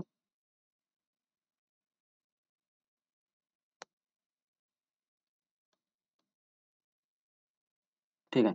हिंदू विधवा पुनर्विवाह अधिनियम 1856 ने ईस्ट इंडिया कंपनी के शासन के तहत भारत के सभी न्यायालयों में हिंदू विधवाओं के पुनर्विवाह वैध बना दिया गया। इस मसौदा लॉर्ड डलहौजी के द्वारा तैयार किया गया था और लॉर्ड कैनिंग द्वारा पारित किया गया था, याद रखिएगा, ठीक है। ठग या चोर वंशानुगत हत्यारे थे जिसका पेशा लोगों को धोखा देना और पगड़ी या रुमाल से उनका गला घोंटकर हत्या करना था, जो पूरे भारत में गिरोहों में घूमते थे। ठगों का दमन वेलेस्ली नहीं बल्कि लॉर्ड विलियम बेंटिक ने किया था। तो यहाँ पे उच्चारण भी गलत है। तो यहाँ पे देखेंगे तो जो ठगों का उन्मूलन किसके द्वारा किया गया था, ठगों का उन्मूलन यहाँ पे पॉइंट है। ठगों का उन्मूलन जो है लॉर्ड विलियम बेंटिक के द्वारा किया गया था, और जो है विधवा पुनर्विवाह लॉर्ड वेलेस्ली के द्वारा और किया गया था, ठीक है। और लॉर्ड विलियम बेंटिक के द्वारा ही सती प्रथा का अंत भी किया गया था। एलेन बरो के द्वारा जो है वह दास प्रथा खत्म किया गया था 1843 में, याद रखिएगा, ठीक है। तो यहाँ पे हम लोग 25 तक देख लिए। अब हम लोग देखेंगे क्वेश्चन नंबर 26। यहाँ पे थोड़ा सा रिफ्रेश हो जाए, हाँ, क्वेश्चन नंबर 26 हम लोग देखने जा रहे हैं। तो चलिए यहाँ पे हम लोग क्वेश्चन नंबर 26 देख लेते हैं। बोल रहा है, विलियम बेंटिक द्वारा किए गए प्रशासनिक सुधारों के संदर्भ में निम्नलिखित कथनों पर विचार करें। उन्होंने आरएम बर्ड के तहत उत्तर पश्चिम प्रांत की राजस्व बस्तियों का शुभारंभ किया था, ठीक है। नेक्स्ट हम लोग देख लेते हैं, ये विलियम बेंटिक से संबंधित है। हम लोग विलियम बेंटिक के बारे में बहुत सारा पॉइंट पढ़ चुके हैं। तो पहले यहाँ पे कथन दिया गया कि आरएम बर्ड के तहत उत्तर पश्चिम प्रांत की राजस्व बस्तियों की शुभारंभ किया था। नेक्स्ट यहाँ पे पॉइंट हम लोग देख लेते हैं। बोला है कि उच्च और निचली अदालतों में फारसी की स्थान अस्थायी भाषाओं में ने ले लिया था, ठीक है। उसने अपील की प्रांतीय अदालतों को समाप्त कर दिया था। तो यहाँ पे गलत कथन बताते हैं। तो यहाँ पे देखिए, सबसे पहले तो अंग्रेजी शासन है और यहाँ पे फारसी कैसे हो सकता है, तो यहाँ पे ये पॉइंट तो ऐसे ही गलत है। तो 2 नंबर पॉइंट यहाँ पे गलत है। बाकी जो वह प्रांतीय अदालतों को जो अपील का जो था वो समाप्त कर दिया था, और जो है एम ए बर्ड की सहायता से उसने क्या किया था, आर एम बर्ड की सहायता से जो है वो राजस्व बस्ती स्थापित की थी। तो चलिए इसका व्याख्या देख लेते हैं। यहाँ पे ऑप्शन, यहाँ पे सी राइट आंसर हो जाएगा। उन्होंने आर्यन बर्ड के नियंत्रण में उत्तर पश्चिम प्रांत की राजस्व बस्तियों की शुरुआत की थी। किसने शुरुआत की थी, तो लॉर्ड विलियम बेंटिक ने। यह बंदोबस्त 30 वर्ष की अवधि के लिए था, और यह तो या तो मिट्टी जोतने वाले के साथ या भूस्वामी के साथ किया जाता था। इसकी टैक्स की शुरुआत, ठीक है, राजस्व बस्ती की शुरुआत। निचली उन्होंने निचली अदालतों में फारसी के स्थान पर स्थानीय, यहाँ पे कट कहा जा रहा है, उसने क्या किए थे कि जो निचली अदालत थी उसके फारसी के स्थान पर इन्होंने क्या किया था, स्थानीय भाषा और उच्च अदालतों में अंग्रेजी की शुरुआत की थी। ठीक है। लॉर्ड विलियम बेंटिक ने 1828 में गवर्नर जनरल का पद संभाला था। उनके प्रशासनिक सुधार उनकी राजनीतिक परिपक्वता और बुद्धिमत्ता को दर्शाते हैं। न्यायिक विभाग में उन्होंने कॉर्नवालिस के द्वारा स्थापित प्रांतीय अपील अदालतों को समाप्त कर दिया। मुकदमों की भारी बकाया राशि के लिए वे काफी हद तक जिम्मेदार थे। इस कदम को निदेशकों ने तुरंत स्वीकार कर लिया, क्योंकि इससे उनके खर्च में कटौती हुई। अतः ठीक है, तो यहाँ पे ये पॉइंट है विलियम बेंटिक के बारे में, याद रखिएगा। बाकी हम लोग विलियम बेंटिक के बारे में और कौन कौन सा पॉइंट देखें, तो विलियम बेंटिक के बारे में ये हम लोग देखें कि इन्होंने सती प्रथा का अंत भी किया था। इसका सती प्रथा का अंत करने में भी इनका योगदान रहा है। लॉर्ड विलियम बेंटिक का काफी योगदान रहा है, ये पॉइंट आपको याद रखना है। ठीक है, चलिए नेक्स्ट है ब्रिटिश भारत में न्यायपालिका के विकास के संदर्भ में निम्नलिखित कथनों पर विचार करें। जिला दीवानी ब्रिटिश भारत में न्यायपालिका के विकास के संदर्भ में आपको जो है वो निम्नलिखित कथनों पर विचार करना है। जिला दीवानी अदालतें वारेन हेस्टिंग द्वारा बनाई गई और कलेक्टर के अधीन रखी गई है। ठीक है, ये पॉइंट बिल्कुल सही है। कर्नवालिस ने भारत में यूरोपीय निवासियों के स्थानीय न्यायिक प्राधिकरण के अधीन रखा, ये भी सही है। विलियम बेंटिक ने भारतीय कानूनों के संहिताकरण के लिए एक विधि आयोग की स्थापना की, ये भी सही है। बिल्कुल तीनों पॉइंट यहाँ पे सही है। Then option D right answer हो जाएगा। यहाँ पे हम लोग देख लेते हैं, जिलों में क्रमशः नागरिक विवादों, आपराधिक विवादों की सुनवाई के लिए जिला दीवानी अदालतें और जिला फौजदारी अदालतें में वारेन हेस्टिंग द्वारा स्थापित की गई थी। जिला दीवानी अदालतों को कलेक्टर के अधीन रखा गया और जिला फौजदारी अदालतों को काजियों और मुफ्तियों के सहायता के एक भारतीय व्यापारी के अधीन रखा गया। यह अदालतें भी कलेक्टर की सामान्य निगरानी में थी। ठीक है, कॉर्नवालिस द्वारा लागू कॉर्नवालिस कोड ने राजस्व और न्याय प्रशासन को अलग कर दिया। इसने यूरोपीय विषयों को भी स्थानीय अदालतों के अधिकार क्षेत्र में ला दिया। सरकारी अधिकारियों को उनके कार्य के लिए सिविल अदालतों के प्रति जवाबदेही बनाया गया। विलियम बेंटिक ने संहिताकरण के लिए लॉर्ड मैकाले के अधीन एक विधि आयोग का भी गठन किया था। 1833 में इस संहिताकरण के आधार पर एक सिविल प्रक्रिया संहिता बनाई गई थी। ये बहुत इंपॉर्टेंट पॉइंट है, इसको याद रखिएगा। नेक्स्ट यहाँ पे दिया हुआ है, एक भारतीय दंड संहिता 1807 और एक आपराधिक प्रक्रिया संहिता 1861 जो है वो पारित की गई थी, जो किसके शासनकाल में, लॉर्ड कैनिंग के शासनकाल में पारित किया गया था। ठीक है, नेक्स्ट हम देख लेते हैं 28 नंबर क्वेश्चन। बोला निम्नलिखित टिप्पणियों पर विचार करें। लॉर्ड मेटकॉफ जो है वो प्रेस पर से प्रतिबंध हटाने वाला और नया प्रेस कानून जो है वो लाने वाला था। ठीक है, या लॉर्ड वेलेस्ली साम्राज्य निर्माण के लिए सहायक गठबंधन प्रणाली का उपयोग किए थे, ये भी पॉइंट सही है। ठीक है, लॉर्ड क्लाइव बंगाल में दोहरी सरकार की शुरुआत की थी। ठीक है, रॉबर्ट क्लाइव वाला ये भी पॉइंट यहाँ पे सही है। और लॉर्ड हेस्टिंग जो था एशियाटिक लॉर्ड हेस्टिंग के काल में एशियाटिक सोसाइटी आया था। तो यहाँ पे जो है एक युग्म यहाँ पे गलत माना जा रहा है, ऑप्शन ए राइट आंसर हो जाएगा। ठीक है, एक युग्म इसमें से गलत है, तो हम लोग यहाँ पे देख लेते हैं। तो यहाँ पे 4 नंबर पॉइंट गलत है। ठीक है, चलिए।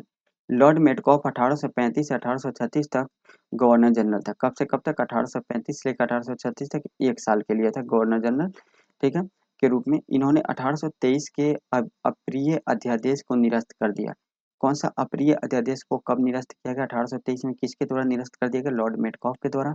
भारतीय प्रेस की मुक्तिदाता की उपाधि अर्जित की और 1835 में एक नए प्रेस अधिनियम के तहत एक मुद्रक या प्रकाशक प्रकाशक को किसी प्रशासन के परिसर को सटीक विवरण देना होगा और यदि इस तरह की घोषणा की आवश्यकता हो तो कामकाज बंद करना होगा। ठीक है, यहाँ पे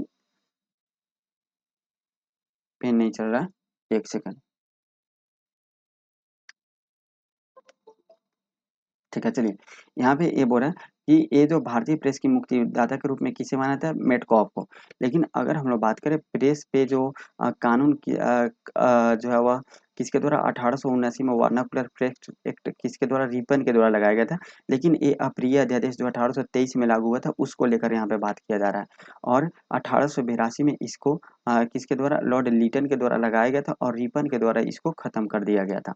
भारतीय प्रेस की मुक्तिदाता मेटकॉफ को बोला जाता है और इसने अप्रिय अध्यादेश जो था वो 1823 में जो लागू हुआ था उसको समाप्त कर दिया और 1835 में इसने नए प्रेस अधिनियम पारित किए, जिसके तहत क्या हुआ था? तो किसी भी प्रकाशन के परिसर की सटीक विवरण देना था और इसी तरह की घोषणा की आवश्यकता हो तो यदि इसी तरह की घोषणा की आवश्यकता हो तो कामकाज बंद करना होगा। उदार प्रेस नीति के परिणाम समाचार पत्रों का तीव्र विकास था। इस प्रकार मेटकॉफ ने भारत में प्रेस पर लगे प्रतिबंधों को हटाते हुए नया प्रेस कानून पेश किया। ठीक है। 1779 नेक्स्ट पॉइंट देख लेते हैं। 1798 से 1805 तक गवर्नर जनरल रहे लॉर्ड वेलेज़ली ने भारत में साम्राज्य बनाने के लिए सहायक गठबंधी प्रणाली को उपयोग किया। इस प्रणाली के तहत सहयोगी भारतीय राज्य के शासक को अपने क्षेत्र के भीतर ब्रिटिश सेना की अस्थायी तैनाती स्वीकार करने और उसके रख रखाव के लिए सब्सिडी का भुगतान करने के लिए मजबूर किया गया था। भारतीय शासक को अपने दरबार में एक ब्रिटिश रेजिडेंट नियुक्ति के लिए सहमत होना पड़ता था और वह कंपनी नहीं कर सकता था। ठीक है।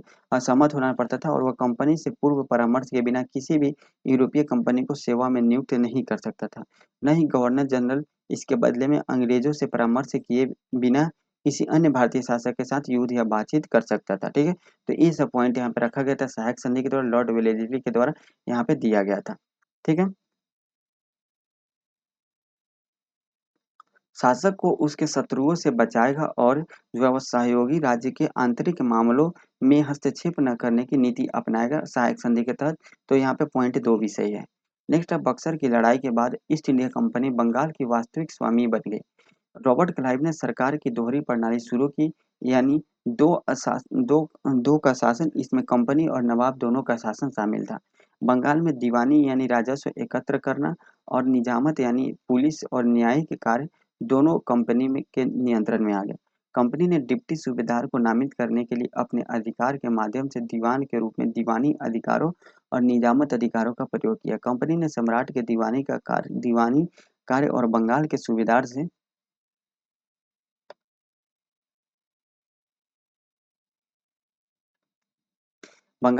से निजामत का कार्य प्राप्त किए। नवाब शांति और व्यवस्था बनाए रखने के लिए जिम्मेदार था, लेकिन वह धन और बलों के लिए कंपनी पर निर्भर था, क्योंकि कंपनी ही सेना और राजस्व के नियंत्रित करती थी। ठीक है। तो यहाँ पे ये तीसरा नंबर पॉइंट भी सही है। चौथा नंबर पॉइंट है, एशियाटिक सोसाइटी एशिया में शिक्षा और अनुसंधान का सबसे पुराना केंद्र है। इसका स्थापना 1784 में इसके संस्थापक अध्यक्ष विलियम जोन्स के पहल पर की गई थी। 1984 से एशियाटिक सोसाइटी को भारत के संसद के एक अधिनियम द्वारा राष्ट्रीय महत्व का संस्थान घोषित किया गया। एशियाटिक सोसाइटी की ऑफ बंगाल की स्थापना का महत्वपूर्ण घटना वारेन हेस्टिंग के काल के दौरान हुई थी, जिन्हें 1773 से 1785 तक गवर्नर जनरल के रूप में कार्य किया। इसलिए यहाँ पे युग्म 4 जो है वो गलत है। ठीक है। तो ये पॉइंट याद रखिएगा। हम लोग 29 नंबर क्वेश्चन देख लेते हैं। निम्नलिखित में से कौन से सन्यासी और फकीर विद्रोह के लक्षण हैं? सन्यासी और फकीर विद्रोह के लक्षण इसमें से कौन-कौन से ये आपको बताना है। ठीक है। ये विद्रोह अंग्रेज ईस्ट इंडिया कंपनी और सन्यासी और फकीरों के समूह के बीच हुई झड़पों की श्रृंखला को निर्दिष्ट करते हैं। इस विद्रोह का एक कारण तीर्थयात्रियों के मार्गों तथा सन्यासी के अबाध आवागमन पर प्रतिबंध लगाना था। ठीक है। और 1773 ईस्वी के विद्रोह के दौरान वारेन हेस्टिंग ने एक उद्घोषणा करके सभी सन्यासियों को बंगाल और बिहार से निष्कासित कर दिया था। ठीक है। ये भी पॉइंट सही है और यह असहयोग आंदोलन के समकालीन थे। ठीक है। ये असहयोग आंदोलन के समकालीन नहीं थे, क्योंकि 1773 में के आसपास की घटना है। तो यहाँ पे ऑप्शन सी राइट आंसर का 1, 2, 3। ठीक है। और सन्यासी विद्रोह जो है वो सबसे पहला विद्रोह माना जाता है भारत में। सन्यासी विद्रोह जो है का प्रमुख क्षेत्र कहाँ था? बंगाल था, लेकिन उसमें बंगाल और बिहार, उड़ीसा एक क्षेत्र में हुआ करते थे। सन्यासी लोग तीर्थ यात्रा पर लगे करों के कारण असंतुष्ट थे। विद्रोह का नेतृत्व अर्ध सामंती लोगों द्वारा किया गया। इसमें बेदखल किए गए किसान, सिपाही, सदाच्युत, जमींदार और धार्मिक नेता शामिल थे। ठीक है। इसमें जो है किसान को, सिपाही को और जो सदाच्युत और जमींदार और धार्मिक नेता जिनको बेदखल कर दिया गया था अंग्रेजों के द्वारा, वे लोग इस शामिल थे सन्यासी विद्रोह में। 1763 ईस्वी में यह विद्रोह प्रारंभ हुआ था। कब? 1763 में विद्रोह प्रारंभ हुआ था और 1800 तक यह चलता रहा। ठीक है। ब्रिटिश सरकार द्वारा तीर्थ यात्रा पर कर लगाने से सन्यासी सरकार के विरुद्ध हो गए और विद्रोह कर दिया। प्रारंभ में इसे दबाने का श्रेय वारेन हेस्टिंग को दिया जाता है। किसको? वारेन हेस्टिंग ने दबाने की कोशिश की थी, क्योंकि 1763 से चला जा रहा था और 1800 ईस्वी तक यह चलता रहा। बंकिम चंद्र चटर्जी का उपन्यास आनंद मठ इसी सन्यासी विद्रोह पर आधारित है। ठीक है, याद रखिएगा 1763 में ही क्या हुआ था, इसको जो है वो मीर कासिम को, मीर कासिम को क्या कर दिया गया था, जो है वो शासक से हटा के फिर से मीर जाफर को बना दिया गया था। चलिए 30 नंबर क्वेश्चन है, लूट, उद्योग धंधे एवं खेती की बर्बादी तथा तीर्थ यात्रा पर करारोपण में शांत सन्यासियों को विद्रोह करने पर मजबूर कर दिया। हालांकि यह विद्रोह असफल रहा, फिर भी विद्रोह का भारतीय स्वतंत्रता संग्राम में निम्न में से कौन सा प्रमुख योगदान नहीं था। इसने भारत में साम्राज्यवाद विरोधी संघर्ष की परंपरा को नींव रखी। इसने भारत की जनता में प्रति ब्रिटिश ईस्ट विदेशी विरोधी भावना का प्रसार किया। इसने बुद्धिजीवियों को अंग्रेजों के खिलाफ लिखने हेतु प्रेरित किया और इसने अंग्रेजी हुकूमत को आम जनता के करीब लाया। तो इसमें से जो है वो कौन सा अ, एक प्रमुख योगदान नहीं था। यहाँ पे एक प्रमुख योगदान यहाँ पे पूछ रहा है, इधर देख लेते हैं कहीं ऑप्शन ए बी सी वाला दिया है कि नहीं। तो यहाँ पे ऑप्शन ए बी सी वाला नहीं दिया, तो यहाँ पे देख लेते हैं। चलिए इसमें से हम लोग देख लेते हैं। तो इसने क्या किया था कि भारत में साम्राज्यवाद के विरोध संघर्ष की परंपरा की नींव रखती थी, ये सही पॉइंट है। और भारत की जनता में ब्रिटिश विरोधी का भावना को प्रसार कर दिया था, क्योंकि पहला विद्रोह का साक्ष्य यहाँ पे मिलता है सन्यासी विद्रोह का। ठीक है, और इसने बुद्धिजीवियों को अंग्रेजों के विरोध खिलाफ करने हेतु प्रेरित किया, लेकिन अंग्रेजी हुकूमत को आम जनता के करीब तो लाना कि इसमें क्या हुआ, ये तो पहले से ही थी। तो ऑप्शन डी यहाँ पे जो है वो इम्पोर्टेंट इसका जो प्रमुख योगदान नहीं माना जाएगा। चलिए यहाँ पे हम बाकी डिटेल देख लेते हैं। सन्यासी विद्रोह जो है वह भारत में अंग्रेजी हुकूमत एवं आम जनता के बीच खाई को चौड़ा किया था। आम जनता में अंग्रेजों के विरुद्ध नफरत की भावना की थी, और ऑप्शन डी में था कि उसके बीच और नजदीक लाया, बिल्कुल नहीं। इस विद्रोह ने भारत में क्रांतिकारी आंदोलनों को बढ़ावा दिया। बंकिम चंद्र चटर्जी द्वारा लिखी आनंदमठ उपन्यास भारत के क्रांतिकारी हेतु बाइबिल या गीता के समान थी। यानी जो बंकिम चंद्र चटर्जी के द्वारा आनंदमठ लिखा गया था, वो जो क्रांतिकारी थे उनके लिए बाइबिल या गीता के समान था। इस प्रकार कहा जा सकता है कि 20वीं सदी की क्रांतिकारी आंदोलन का प्रेरणा स्रोत सन्यासी संघर्ष ही था। ठीक है, तो यहाँ पे जो है ये क्वेश्चन कंप्लीट हुआ। 31 नंबर क्वेश्चन है, मुंडा विद्रोह के प्रमुख कारणों में से निम्न में से किस एक को शामिल नहीं किया गया। मुंडा विद्रोह से संबंधित यहाँ पे क्वेश्चन है, और मुंडा विद्रोह के प्रमुख कारणों में निम्न में से किस एक को शामिल नहीं किया गया। तो जो है वो खूंटी कट्ठी व्यवस्था समाप्ति, ये इससे संबंधित है मुद्रा विद्रोह से। साहूकारों द्वारा मुंडाओं का शोषण, ये भी संबंधित है। धर्मांतरण भी संबंधित है, लेकिन यहाँ पे जो है वो अदालतों का सहयोगी रवैया, ये यहाँ पे सम्मिलित नहीं है। ऑप्शन डी राइट आंसर हो जाएगा मुंडा विद्रोह के प्रमुख कारणों से। मुंडा विद्रोह का प्रमुख कारण जो है वो खूंटी कटी व्यवस्था की समाप्ति, साहूकारों एवं महाजनों द्वारा मुंडाओं की जमीनों पर कब्जा तथा जमींदारी प्रथा के अंतर्गत बढ़ता हुआ लगान और धर्मांतरण था। ये मुंडा विद्रोह का प्रमुख कारण। इस विद्रोह का नेतृत्व बिरसा मुंडा ने किया था, और इस विद्रोह को उल गुलान के नाम से भी जाना जाता है। यह विद्रोह 1899 से लेकर 1900 ईस्वी में हुआ था। चलिए 32 नंबर क्वेश्चन देख लेते हैं। ब्रिटिश शासन द्वारा जनजातीय जीवन शैली और सामाजिक संरचना एवं संस्कृति में हस्तक्षेप करना मुंडा विद्रोह का मूल कारण था। मुंडा विद्रोह की उपलब्धियों पर विचार करें एवं कुट से सही उत्तर का चयन करें। ठीक है, यहाँ पे बोल रहा है कि ब्रिटिश शासन द्वारा जनजातीय जीवन शैली एवं सामाजिक संरचना एवं संस्कृति में हस्तक्षेप करना मुंडा विद्रोह का मूल कारण था। ठीक है, और मुंडा विद्रोह का क्या क्या उपलब्धि है, ये आपको यहाँ पे डिस्कस करना है।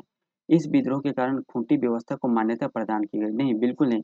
ये तो खूंट कट्टी व्यवस्था के कारण ही यहाँ पे ये हुआ था। आपको पता है झारखंड में एक डिस्ट्रिक्ट भी है, खूंटी डिस्ट्रिक्ट है। खूंटी डिस्ट्रिक्ट कहाँ से, झारखंड में स्थित है, याद रखिएगा।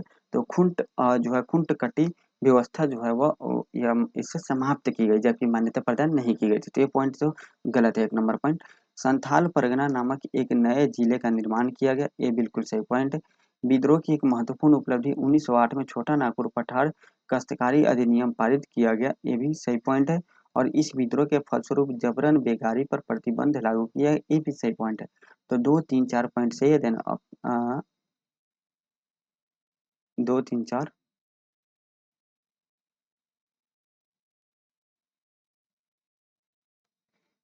एक सेकंड, संथाल विद्रोह तो यहाँ पे अलग है ना। ठीक है? तो ये संथाल विद्रोह वाला पॉइंट गलत होगा क्योंकि संथाल विद्रोह अलग हो जाएगा और इस विद्रोह के कारण जो है खूंटी व्यवस्था को मान्यता प्रदान की गई थी, ये बिल्कुल सही पॉइंट है। तो 1, 3, 4 यहाँ पे सही पॉइंट हो जाएगा। Then option B right answer यहाँ पे हो जाएगा। चलिए हम लोग शुरू करते हैं मुंडा विद्रोह के बारे में। मुंडा विद्रोह का प्रमुख उपलब्धि इस प्रकार थी, 1908 में उसने छोटा नागपुर टेनेंसी एक्ट पारित हुआ। उसने खुट्टी कट्टी में अधिकारों की मान्यता दिलाई। इसके बाद जबरन बेगार की प्रतिबंध लगाया गया। ठीक है? गुमला और खूंटी नामक 2 अनुमंडल बनाए गए।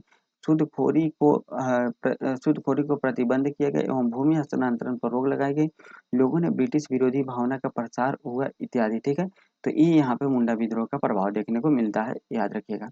चलिए 33 नंबर क्वेश्चन देख लेते हैं। टोटल क्वेश्चन इसमें 56 है, तो हम लोग 33 नंबर क्वेश्चन पे प्रमुख जनजातीय विद्रोह एवं नेतृत्वकर्ता का कौन सा बेमेल है, ये आपको बताना है। ठीक है? तो यहाँ पे कोल विद्रोह जो है वो कौन सा बेमेल है, ये आपको बताना है। तो यहाँ पे हम लोग देख लेते हैं।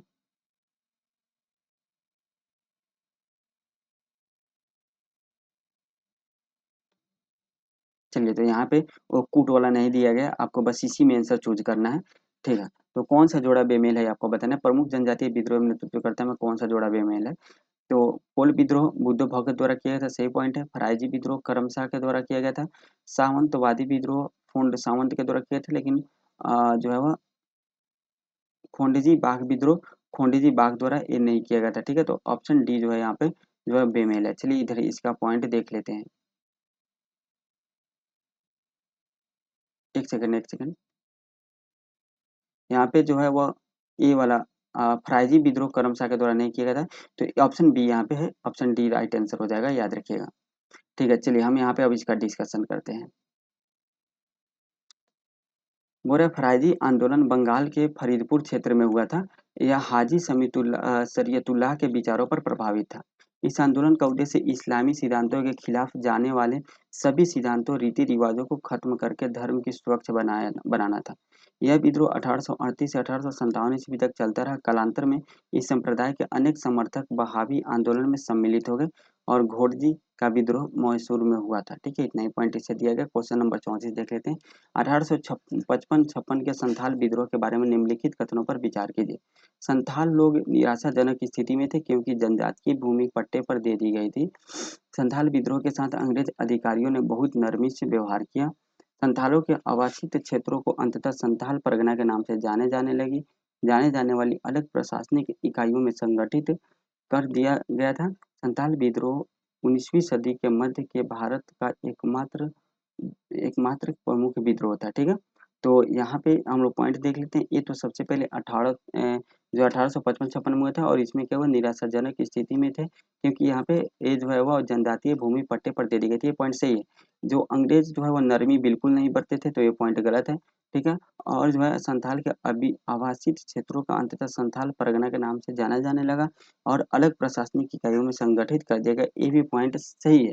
संथाल विद्रोह 19वीं सदी के मध्य भारत का एकमात्र प्रमुख विद्रोह था। ऐसा नहीं है, बहुत सारे विद्रोह 19वीं सदी में भारत में हो रहे थे। तो यहाँ पे 1 और 3 पॉइंट सही हो जाएगा। 1855-56 ईस्वी में संथाल विद्रोह जमींदारों एवं साहूकारों के शोषण के विरुद्ध हुआ था। यह विद्रोह भागलपुर से राजमहल के बीच के क्षेत्र में हुआ था। इसे दामन एक कोह के नाम से जाना जाता है। ठीक है? नाम से जाना जाता है और इस के बीच सक्रिय था। ठीक है? तो ये 1856 55-56 में कहाँ-कहाँ के बीच, भागलपुर राजमहल के क्षेत्र के बीच जो है सक्रिय था, जिसे दामन एक कोह के नाम से जाना जाता था। सिद्धू, पूनो, चांद एवं भैरव ने इस आंदोलन का नेतृत्व किया था। संथाल आंदोलन का नेतृत्व सिद्धू, पूनो, चांद, भैरव के द्वारा इसका नेतृत्व किया गया था संथाल विद्रोह का। और यह क्वेश्चन आया हुआ है भागलपुर और राजमहल के क्षेत्र में यह क्या था, तो यह जो है वह क्या था, यह सक्रिय था। 1856 ईस्वी में इस आंदोलन के दबाने के बाद अलग से एक संथाल परगना की स्थापना की गई थी। कहाँ से? 1856 ईस्वी में इस विद्रोह को दबाने के बाद अलग से एक संथाल परगना की स्थापना की गई थी। चलिए 35 नंबर पॉइंट देख लेते हैं। संथाल विद्रोह के संबंध में निम्न कथनों पर विचार कीजिए। संथाल विद्रोह 1855-56 ईस्वी में संथाल परगना क्षेत्र में हुआ था। ठीक है? यह एक साम्राज्यवाद विरोधी था और इस विद्रोह के प्रमुख नेता सिद्धू और कान्हू थे। सभी पॉइंट यहाँ पे सही है। Then option D right answer हो जाएगा। बोल रहा है कि संथाल विद्रोह 30 जून 1855 ईस्वी में संथाल परगना क्षेत्र में सिद्धू, कान्हू, चांद, भैरव नामक 4 भाइयों के तथा इनकी 2 बहनें फूलो एवं झानो के नेतृत्व में हुआ था। 2 बहनें कौन-कौन थी? फूलो एवं झानो के नेतृत्व में हुआ था। यह विद्रोह मूलतः साम्राज्यवाद विरोधी था, लेकिन यह विद्रोह वास्तव में ब्रिटिश सरकार की जमींदारों, साहूकारों आदि के विरुद्ध किया गया था। इस विद्रोह के प्रमुख कारणों में कर की अत्यधिक दर, महाजनी शोषण, भूमि की अस्थायी बंदोबस्त एवं अत्याचार आदि थे। इस विद्रोह को 1856 ईस्वी में सफलतापूर्वक अंग्रेजों ने दबा दिया और इस विद्रोह को संथाल हुल के नाम से भी जाना जाता है। नेक्स्ट पॉइंट हम लोग देख लेते हैं यहाँ पे। बोल रहा है कि संथाल परगना का क्षेत्र वर्तमान बिहार और झारखंड के भागलपुर, साहेबगंज, गोड्डा, दुमका, जामताड़ा आदि के जिलों के अंतर्गत वाले भूभाग को कहा जाता है। संथाल विद्रोह के संबंध में फिर से यहाँ पे आपको कथन पूछना है। 36 नंबर क्वेश्चन हम लोग देख लेते हैं। 36 नंबर क्वेश्चन क्या बोल रहा है? 36 नंबर क्वेश्चन बोला है, संथाल विद्रोह के संबंध में निम्न कथनों पर विचार करें। संथाल विद्रोह 1855-56 में हुआ था, बिल्कुल सही पॉइंट है। संथाल विद्रोह का प्रमुख कारण जो है संथालों के क्षेत्र में भूमि की अस्थायी बंदोबस्त को लागू करना था, बिल्कुल सही है। यह विद्रोह जमींदारों, साहूकारों एवं साम्राज्यवाद के विरुद्ध हुआ था, ये भी पॉइंट सही है। इस विद्रोह को संथाल हुल के नाम से भी जाना जाता है, ये तो सही पॉइंट है। और संथाल विद्रोह का प्रमुख कारण संथालों की भूमि का गैर आदिवासियों के हस्तांतरण भी था, ये भी पॉइंट सही है। Then option D right answer हो जाएगा, उपयुक्त सभी ऑप्शन डी राइट आंसर हो जाएगा। संथाल विद्रोह तत्कालीन बिहार के संथाल परगना क्षेत्र में 30 जून 1855 ईस्वी को हुआ था। इसका प्रमुख कारण भूमि की अस्थायी बंदोबस्त एवं भूमि कर की दर में वृद्धि के फलस्वरूप संथाल आदिवासियों को साहूकारों एवं महाजनों द्वारा ऋण जाल में फंसाकर उनकी जमीनें हड़पना था, जो अभी चाइना कर रहा है। इस विद्रोह के प्रमुख नेता सिद्धू कान्हू चांद और भैरव थे और इनकी 2 बहनें फूलो और झानो थी, याद रखिएगा।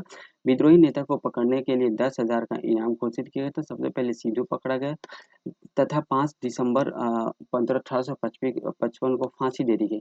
इसके बाद 30 जून 1855 को सिद्धू को गांव भंगना डी से आरंभ हुआ था, ठीक है।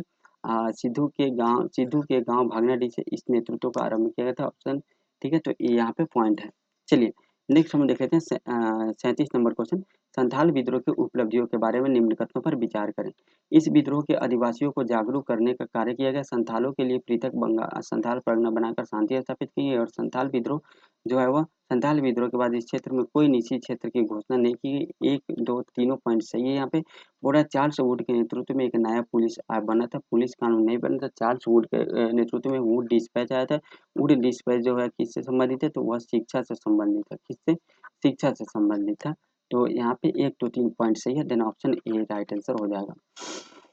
नेक्स्ट है यहाँ पे संथाल विद्रोह का महत्वपूर्ण उपलब्धियों में निम्न को शामिल किया जाता है। आदिवासियों के जागरूकता का प्रसार हुआ था। पृथक संथाल की परगना का निर्माण हुआ था। संथाल क्षेत्र में निषिद्ध क्षेत्र के घोषित कर बाहरी लोगों को प्रवेश एवं उनकी गतिविधियों को नियंत्रित किया गया था। साथ में जॉर्ज यूल के नेतृत्व में नया पुलिस कानून पारित किया गया था और आगे चलकर संथाल परगना टेनेंसी एक्ट पारित किया गया था, ठीक है। नेक्स्ट पॉइंट हम लोग देख लेते हैं 38 नंबर क्वेश्चन। 38 नंबर क्वेश्चन बोल रहा है कि यहाँ पे विद्रोह दिया हुआ और यहाँ पे नेतृत्वकर्ता दिया गया है, यहाँ पे आपको मिलान करना है, ठीक है। भील विद्रोह का नेतृत्व किसके द्वारा किया गया था? सेवरम के द्वारा भील विद्रोह का नेतृत्व किया था। ए का 3 हो जाएगा। खासी विद्रोह का नेतृत्व राजा तीरथ सिंह के द्वारा किया गया था, बी का 4 हो जाएगा। चेर विद्रोह का नेतृत्व किसके द्वारा किया गया था? भूषण सिंह के द्वारा चेर विद्रोह का नेतृत्व किया गया था। और नागा विद्रोह का नेतृत्व रानी गैडिल्यू के द्वारा किया गया था। ऑप्शन डी का एक राइट आंसर हो जाएगा, ठीक है। तो यहाँ पे डी का 1 हो जाएगा, सी का सॉरी डी का 2 हो जाएगा और सी का 1 हो जाएगा। 3, 4, 1, 2 ऑप्शन ए राइट आंसर हो जाएगा। भील विद्रोह का नेतृत्व किसके द्वारा किया गया था? सेवराम के द्वारा।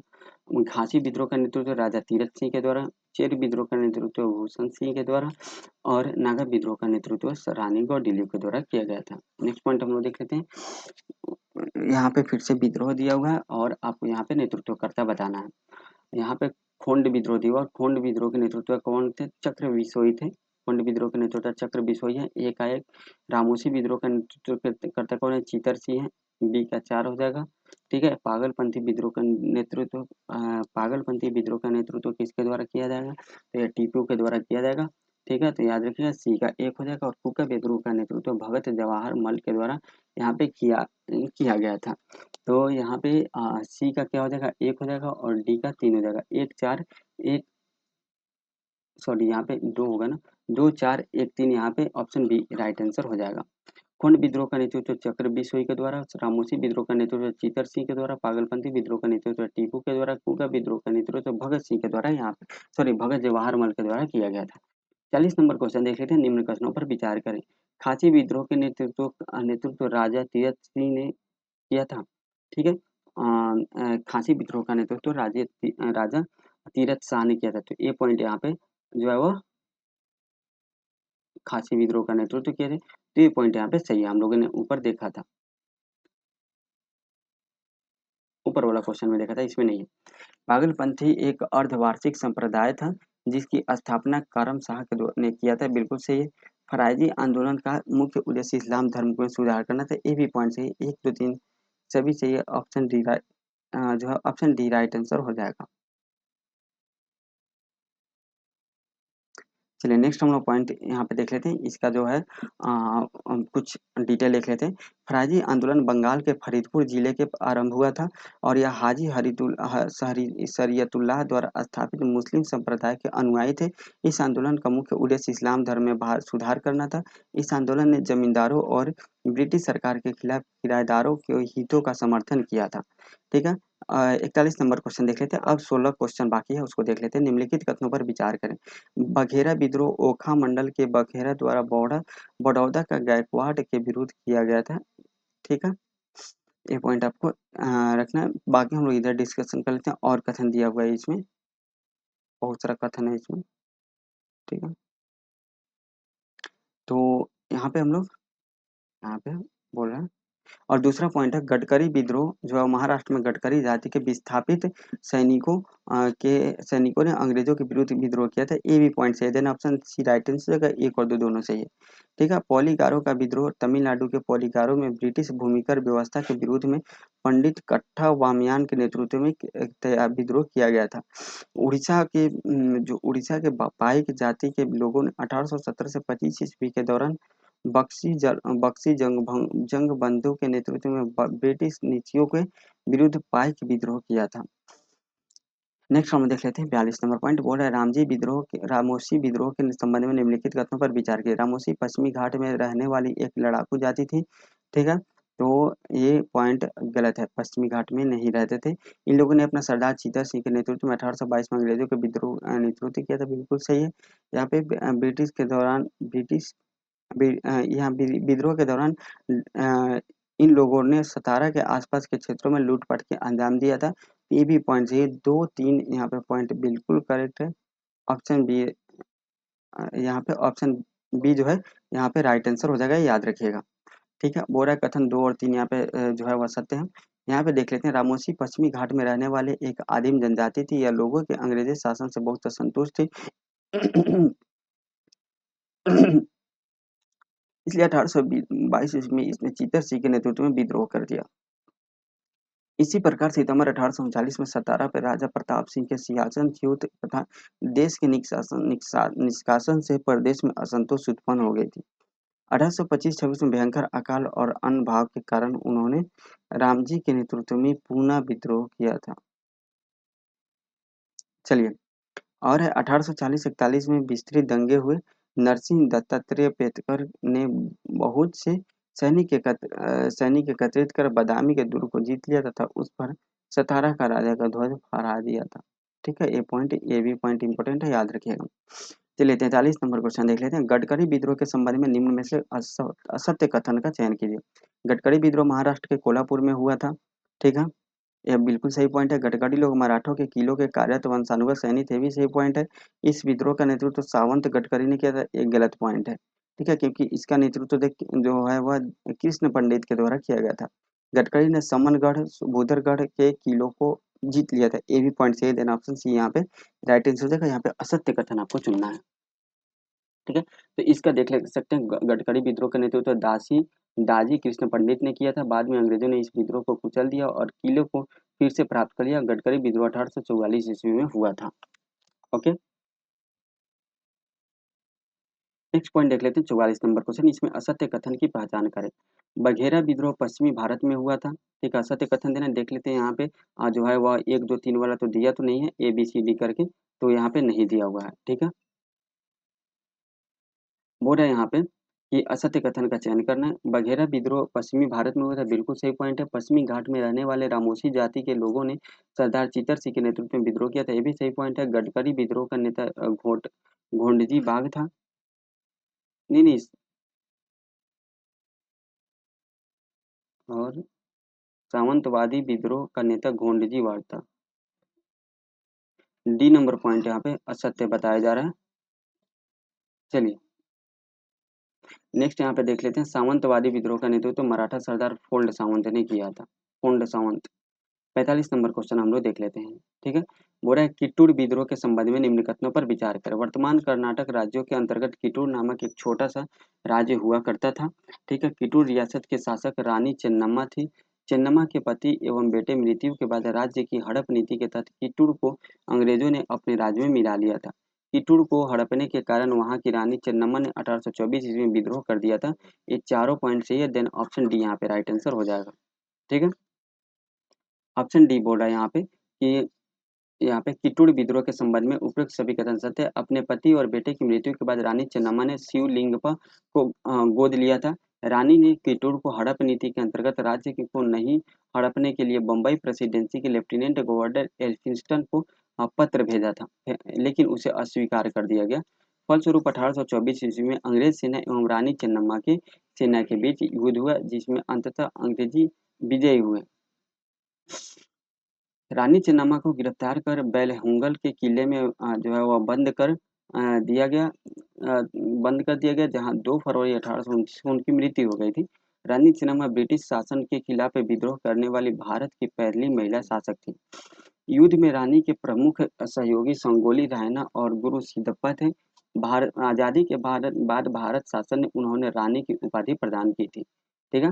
46 नंबर क्वेश्चन है। दीवान वेलुथम्बी विद्रोह के संबंध में निम्न कथनों पर विचार करें। वेलुथम्बी त्रावणकोर रियासत के दीवान थे। वेलुथम्बी ने अंग्रेजों के विरुद्ध सहायक संधि विवाद को लेकर विद्रोह कर दिया था।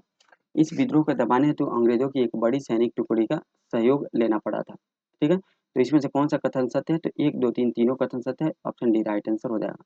1805 ईस्वी में त्रावणकोर के दीवान वेलुथम्बी ने अंग्रेजों के विरुद्ध विद्रोह कर दिया था।